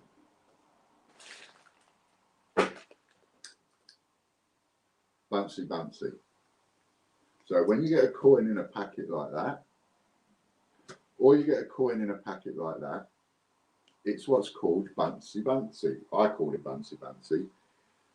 Someone else calls it bunky. And it stands for brilliant uncirculated. So you have a quality of the coin, right? You have a quality of a coin that goes out that you find in change. And when that coin is brand new, it's uncirculated quality. It's not a proof, it's not the same quality as a buntsy. It is circulated. But it might be uncirculated, but it's called circulated quality. Still uncirculated, but they're all touching each other. So they'll have slight scratches and all the rest of it. It won't be like these. These don't touch another coin, right? When you see them in the packet, these have never touched, never been next to another coin. Can you play an advert, Chris? I've got a knock on the door. And we'll get back to the buntsy in a sec.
a step outside and seize the day now.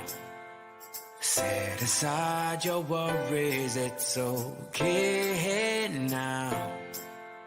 The sun is here to stay.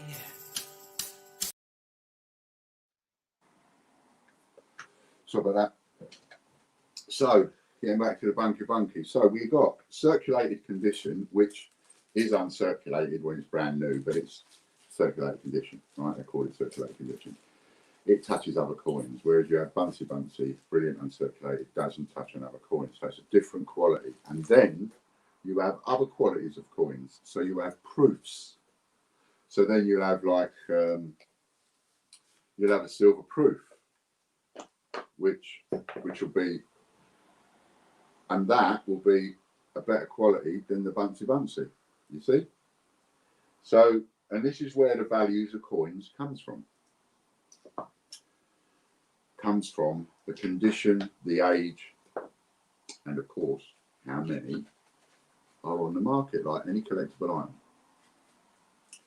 So when they make 10p's, when they make any coin, virtually any coin, they make the circulated quality coin, and then they also make a Buncy coin, and they make various other proofs for proof sets and glass set silver and one thing or another. So they make the different qualities, right? Where was I going with this? Oh yeah. So with the 10p, the A to Z 10p, the Royal Mint, they made a mistake, and they didn't make any bunts. Such good quality, it doesn't touch another coin. This one, they bang about in a bag and all the rest of it, just ordinary circulated quality coin. Huge difference in price, right? Between a Buncy, brilliant uncirculated, and an ordinary circulated quality. Huge difference in price. And then you go up higher and higher and higher with the others. The Royal Mint did not make any 10p A to Zs in a Buncy condition, in a bunch quality. They didn't make any. None. None whatsoever. None. They didn't make a single bunch 10p. Not one. They made this quality. But they sold it as bunts, and so did Change Checker. They sold it as bunts, and I created merry hell with that, and they had to take that information down. And then they said that they didn't. They denied it. They both lied. They said that they didn't sell bunts. And Royal Mint, Change Checker, I think caved in a lot quicker, but Royal Mint just kept the lie up. They kept the lie up and said, no, we didn't sell any bunts.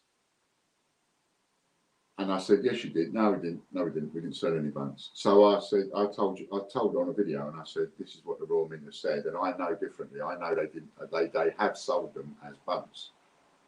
As anybody, and somebody said they had done, and people would argue with me because on the barcode on the back of the packet, it had bunts.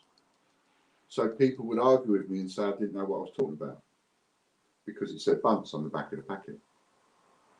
And I was absolutely adamant.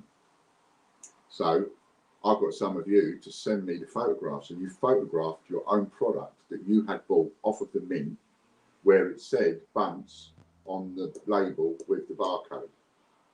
And it was only after showing the mint that photograph that they then agreed, yes. But they didn't apologise. So I think that the coin community as a whole were completely and utterly stitched up with the 10p's. Absolutely stitched up by the Royal Mint and by these three people: Anne Jessup, Chris Hinson, Martin McDade. Now, when more than one person does something illegal and talks about it, i.e. 2 or 3 people, they talk about doing something and then do it, That is a conspiracy. So what we have is a conspiracy to defraud and a conspiracy to money laundering and a conspiracy to all the other charges that you can think of that are in that realm. It is a serious and actual conspiracy. 2 or more people is all it takes to talk about doing an illegal act, well, any act really, conspiracy for good, conspiracy for evil. If 3 of us are sitting around a table talking about going over the road there and digging up someone's garden for free and weeding it and making it look all nice while they're in bed so that they get up in the morning and it's all done and they don't know who did it, that is a conspiracy, but it's a conspiracy for good. If we talk about going over the road and trashing somebody's garden in the middle of the night, then that is also a conspiracy, but it's a conspiracy for bad. It's a conspiracy to do something not very nice. Conspiracies to do things not very nice. So that is a huge deal. To sell something as bunts when it's not bunts is no different to me opening this packet, taking out a coin. Tell me if you think this is wrong. I take out a coin from that packet. I get one of these. Let's take that rabbit coin out of there. Throw him over there. I just made a few people cringe. Right, we'll take that one there. And then we'll put that one in there like that. Yeah, that's what we do, yeah. And a minute, let's just turn him round a bit. Let's just turn around a bit and we'll have him there. That's it. Yeah. So we just do that. Yeah. Just do that. Right. Is that okay? Is that okay if I do that? So I'll take that out of there, circulated, and then I'll just put it in there like that. Isn't that lovely? Look how new that is. And I'll just say to you, that's Buncy Buncy. That is brilliant uncirculated. So how about you give me a lot more money for it? How about you give me £7 for this? Whereas for this, maybe you give me, you know, it's not particularly, this one's a Paddington at the Tower, which is not particularly rare in any description of the words. So it's only a couple of quid coin. But as soon as we put it in that little packet, it becomes worth £7, £8, £9, £10, doesn't it? Buncy Buncy. Is that all right, is it? Or if I started doing that, would you start going, you crook? That's out of order, that is, you crook. That's what the Royal Mint and that's what Change Checker did. That is exactly what they did. Exactly what they did. Don't matter what packet you bought it in. It was one of them. It wasn't a proper Buncy Buncy. It was just a circulated, uncirculated coin. And it went into a packet and you got robbed. And I think that's outrageous. So I stood up and said something and they denied it. They lied and lied and lied. That's all they've done is lie all the way through. Just tell lies. But it's one of them things where you tell one lie on top of another lie on top of another lie. You keep getting caught out with all the lies, but you keep making up bigger and bigger lies because you're frightened or you're too embarrassed to tell the truth over the original lie that you lied about in the first place. Just one on top of the other on top of the other. So if anybody out there has got a 10p A to Z coin in a packet and it says bunts on it, you've been done. You've been robbed because it ain't bunts. Next, we're on to silver.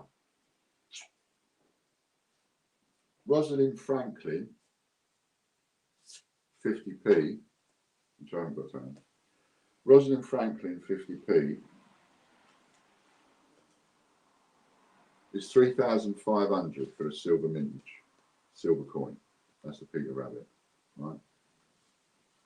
At 3,500, I absolutely guarantee, no matter who you are, and almost no matter what you pay for it right now at retail price, I can pretty much guarantee you that you will make a profit on that in, say, however long.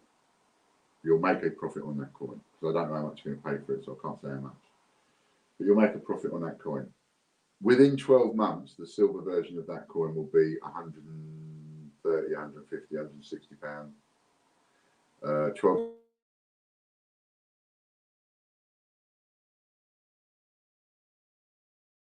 That, mate, is that right? Cheers, mate. So,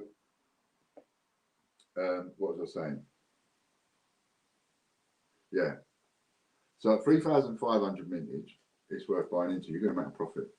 When they've got a 15,000 mintage on a silver, that's borderline now.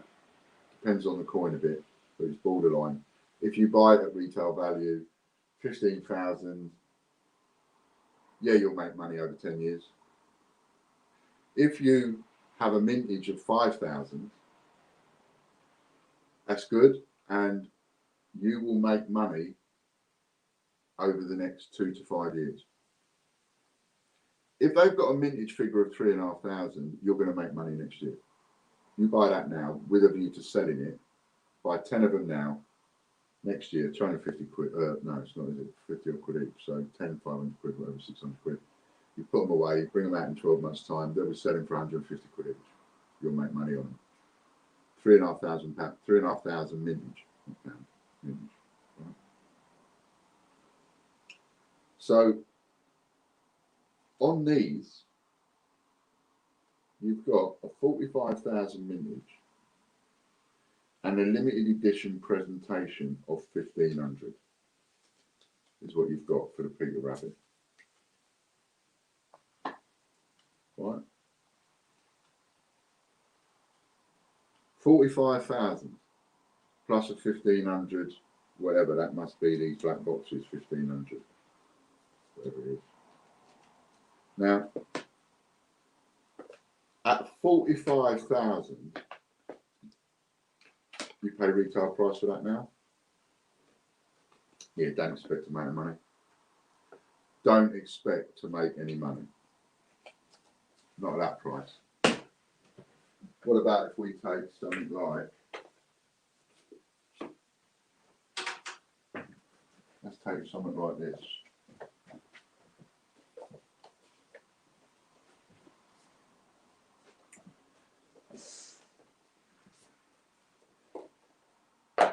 Jeremy Fisher.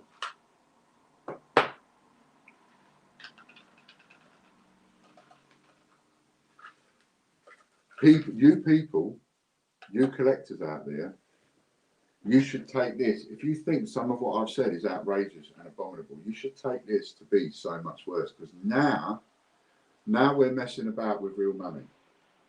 Now we're fiddling about with serious money. We're fiddling about with silver here, right? You know, it's like, we're not joking anymore. We're playing a big boys game now, playing a real game now. We're messing about with silver. You're not messing about with little circulated versions. Maximum coin mintage, 40,000.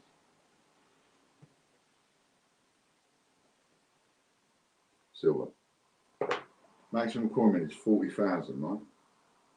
Limited edition presentation, this version, 30,000.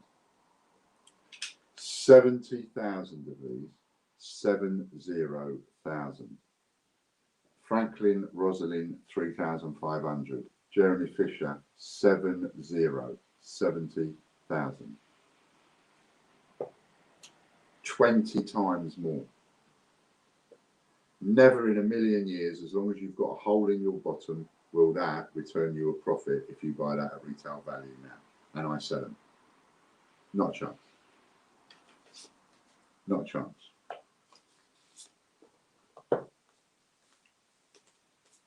Ah, yeah, I nearly touched on it earlier on, and actually I should touch on it. I should go back there.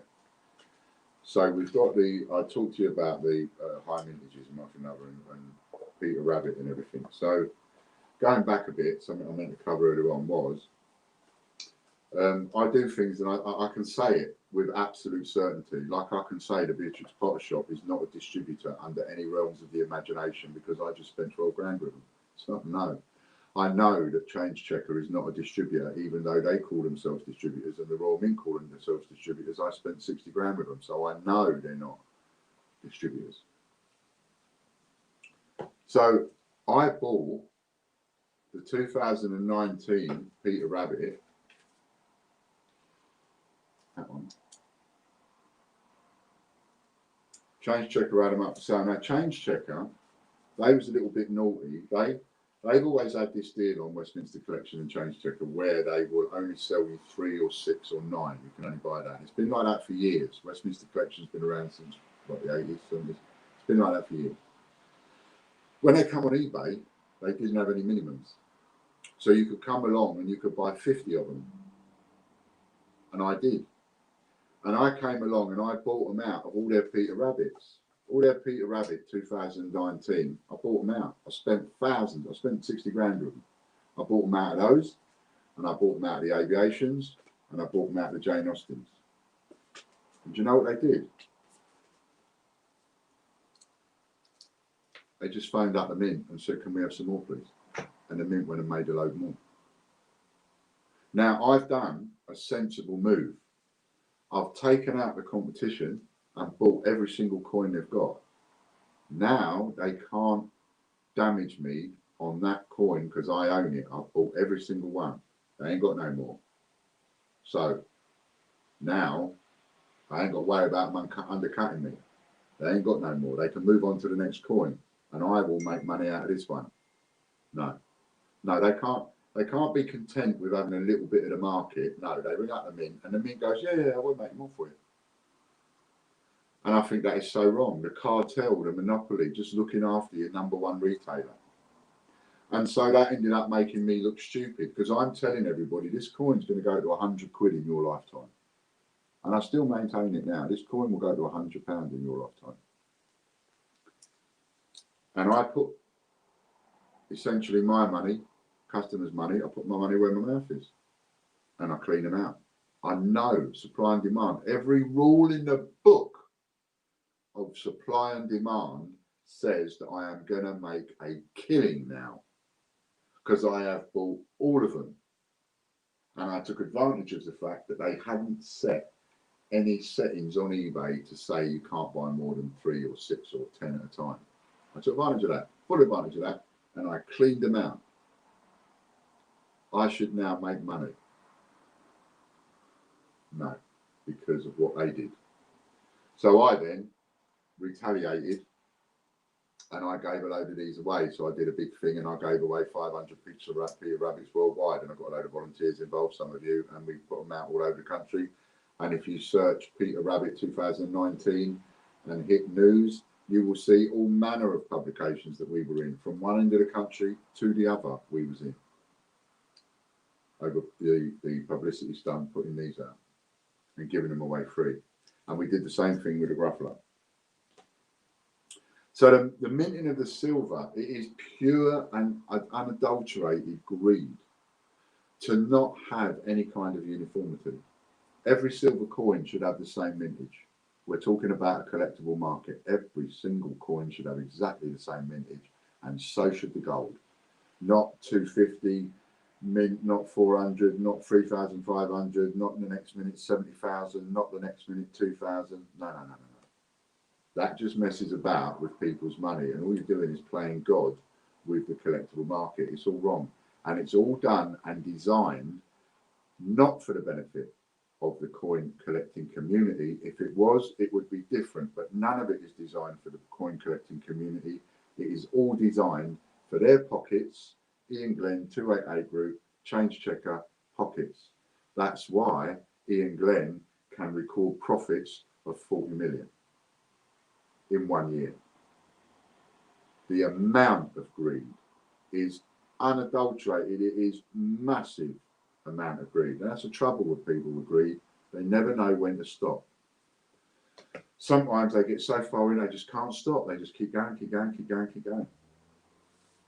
And all these under the table deals with 288 Group that they make under the table deals with 288 Group. You might as well have like money in a brown envelope under the table. You know, these are the kinds of deals that they're doing. The cartel, the monopoly, and all of the things that I've mentioned. It's not a coincidence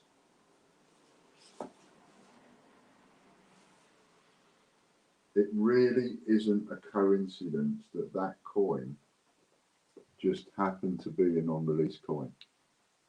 That was not a coincidence. That was orchestrated and that was planned. 14, 13, 14 Beatrix Potter's coins, and the very last one that we are going to do, we make that purchase only. We don't put it out into circulation. We make it purchase only because by making it purchase only, we can rinse the absolute arse out of the entire coin community, as well as people like Beatrix Potter collectors, of which there's over 100,000 worldwide that will immediately buy into every single Beatrix Potter item that you bring out. They're serious collectors. That was not a coincidence. That was orchestrated. And if it's orchestrated, it's a conspiracy. It's a conspiracy. And it's a conspiracy to defraud and mess about with the coin community, coin collecting community. That's why it is so bad. Now, I come to the £10,000 a day. Now we come down to it. So another thing happened, which was Stephen Hawkins. Stephen Hawkins was released, and Change Checker, you see, they 288 Group, they have this deal with the Royal Mint, and this deal is that on the day that supposing a new coin is being released today, if it's being released today, then from midnight, the Royal Mint would have it for sale. But nobody else is allowed to offer it for sale until about 9:30 in the morning. 9 o'clock, 9:30, something like that. So the Royal Mint gets from midnight on the day of release to 9:30 to make whatever sales it can. And then it allows people like Change Checker and whatever to come in and start selling from 9:30 in the morning. Now, I've got two problems with that. I mean, I've got a huge problem with the fact that you're just going into competition with the retailers in the first place, and you shouldn't be allowed to do it. And you deserve a punch on the nose just for trying that on. Shouldn't be allowed to do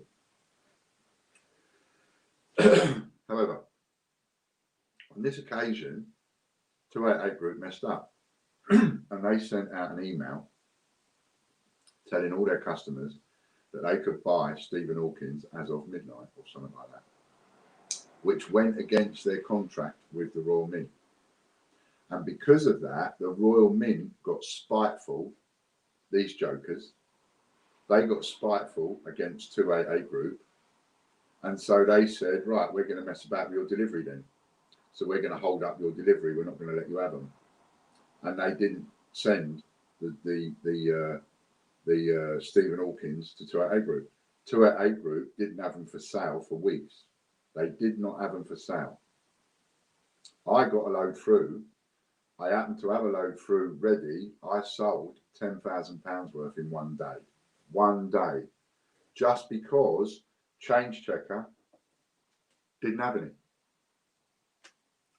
I had it off in one day and did £10,000 worth of sales. And that said to me, Jesus, flipping crikey, on a bike. One day's trading.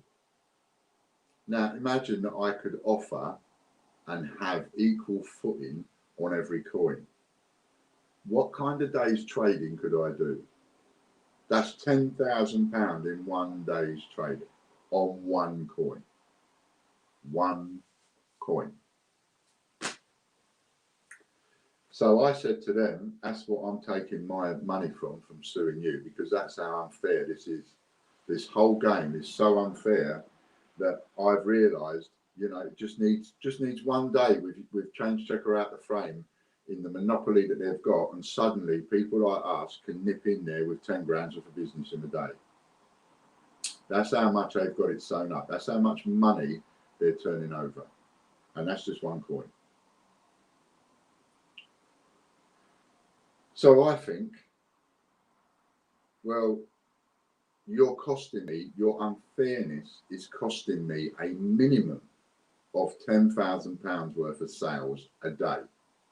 Because if I had access to all of these coins that you can get, all of these coins at the right price, I'm going to be making more than £10,000 a day. And so I gave them a date of when they first started lying to me, and I said it goes back to 2017 November, £10,000 a day. And I told Ian Glenn that. Ian Glenn laughed in my face. He ain't laughing now. And I don't suppose the Royal Mint are going to be laughing now. £10,000 a day I want from them. I may not get it. The judge might look at me and call me an absolute joke. I'm still going to fight my corner. I'm still fighting my corner.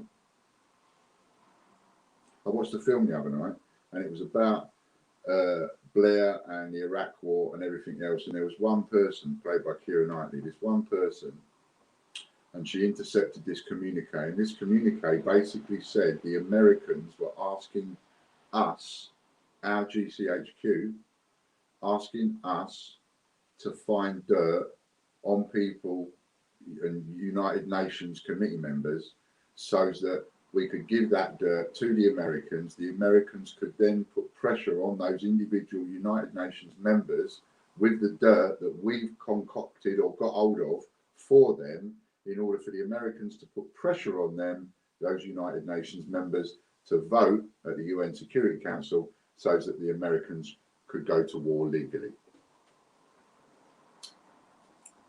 Right? Understand that? And this woman, played by Keira Knightley, this woman took one look at that and went, no, I don't like that. No, you're asking me to do something that's illegal, and you're asking me to lie about it. No. Now, everybody else, every person that was involved with it and tried to stop her, she leaked the information and it became front page news. And in the end, it was proven. And it is still proven. I mean, Blair should be done for war crimes. It is proven that we went into Iraq illegally. It was an illegal war. And when the illegality was covered up by the people trying to make a few quid. Had nothing to do with good and bad. And she stood up to be counted and said, no, I'm not having this. But everybody else was complicit. Just like there's so many people complicit. You know, when you know that there's wrongdoing and you say nothing, you're complicit. You're as bad as the wrongdoer. Absolutely as bad. And should be treated the same. So that's where the £10,000 a day comes from. That is my entire argument with the Royal Mint. I may have left one or two bits out, but you have now got the entire crux of the matter. I'll have a little look at some comments now, see if you want to talk to me or anything. Might not be anybody there. There we are. So that's it. That's finished. That's me done that. And I can take questions now from anybody. No problem at all. Ah, see, now. Yes, mate. Got you there. Someone's just said, just listening in the background, mate, and Jeremy Fisher is only 40,000 in silvers, mate. Only 40,000 in silvers. No, it ain't. No, it ain't. Are you not tired of this? Why? And this is not me, by the way, having a go at the person who's just texted me. This is me being so frustrated and angry at them. Are you lot not tired of the confusion? For this person now to say to me, I think actually, mate, there's only 40,000. It's the confusion that's caused that then pits coin collectors against coin collectors, and you have people going, no, it's not that, it's this. No, it's not that, it's that. And you have all these arguments kicking off. There's no need for it all. All they've got to do is be honest. There you go. I'll show you. Oops. I'll show you. Look.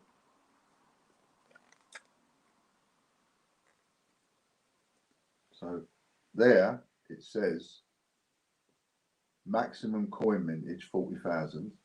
And then there it says presentation cases 30,000. I know you can't see it very clearly. See if I can go maybe a bit closer.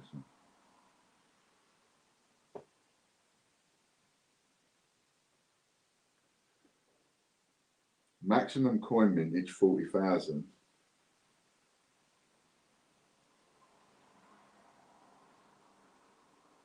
So is it 30,000, 70 or 40? It says maximum coin mintage 40, limited edition presentation 30. So I suppose you could look at this and go 30,000 are in a limited edition presentation case, which must be this one then, and 10,000 are a limit are something else then. So you could have 30,000 of the coins in this packaging and 10,000 not in packaging. So is that 10,000 not in packaging then? Is that for people like Change Checker?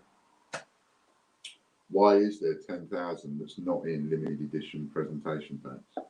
I took the look at that and thought that was 30 plus 40 making 70. But actually, you might be quite right. That actually might be 40,000 total, of which 30,000 are in one of these and 10,000 probably in something else. I'll have a look and take questions. Why does it need to be like that? Number of coins minted. Number of coins minted. XXXX. Maximum coin mintage.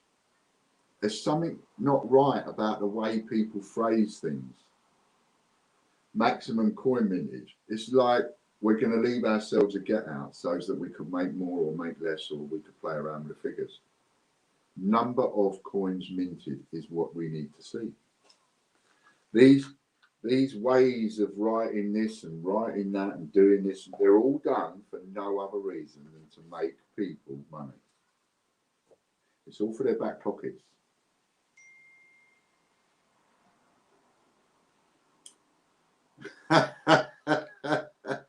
Yeah, and then of course, you know, as somebody just said, that would make the non-minted rarer, the non-limited rarer than the limited, wouldn't it? It would make the non-limited, which there's only 10,000, rarer than the limited. And here's another thing, right? So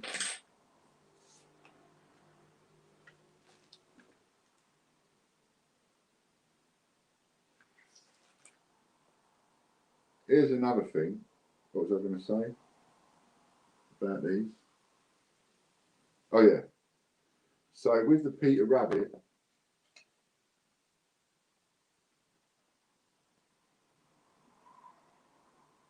presented in this specific style. So we've got a maximum coin mintage of 45,000.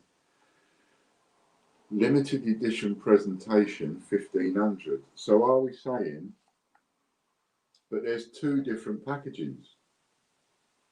I mean, I know this one I'm holding up as a Jeremy Fisher, but they've got a Peter Rabbit in this packaging, and you've got Peter Rabbit in this black box.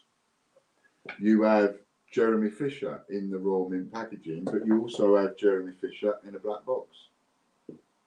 So what's what? Which is the 1,500? Where does it apply to? In what specific style? In this specific style that will be issued. Well,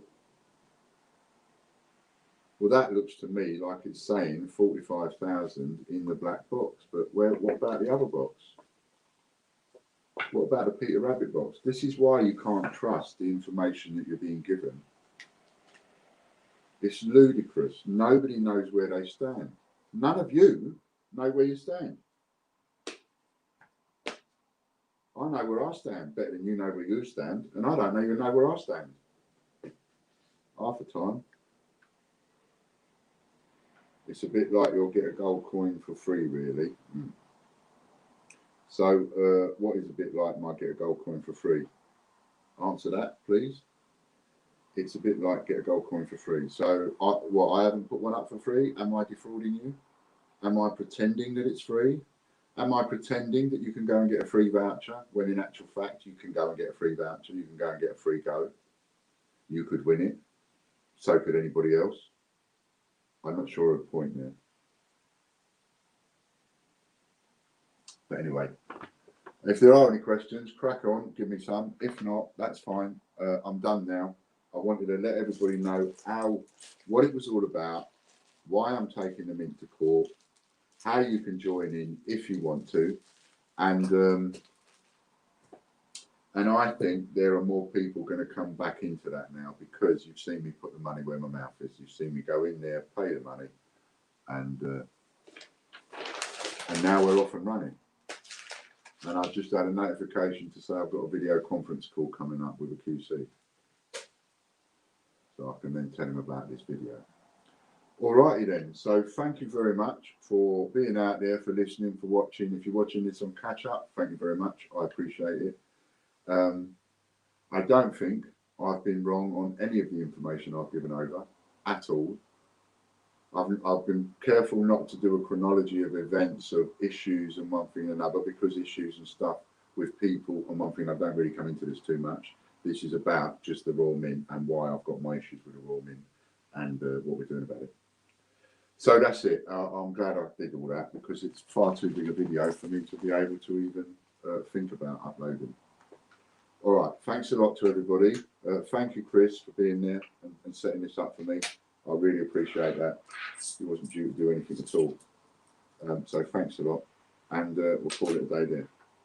I'm going to get myself a cup of tea and a slice of toast. Thank you. Bit of love out my bucket. Thank you. Hey now, take a step outside and seize the day now. Set aside your worries, it's okay now. The sun is here to stay.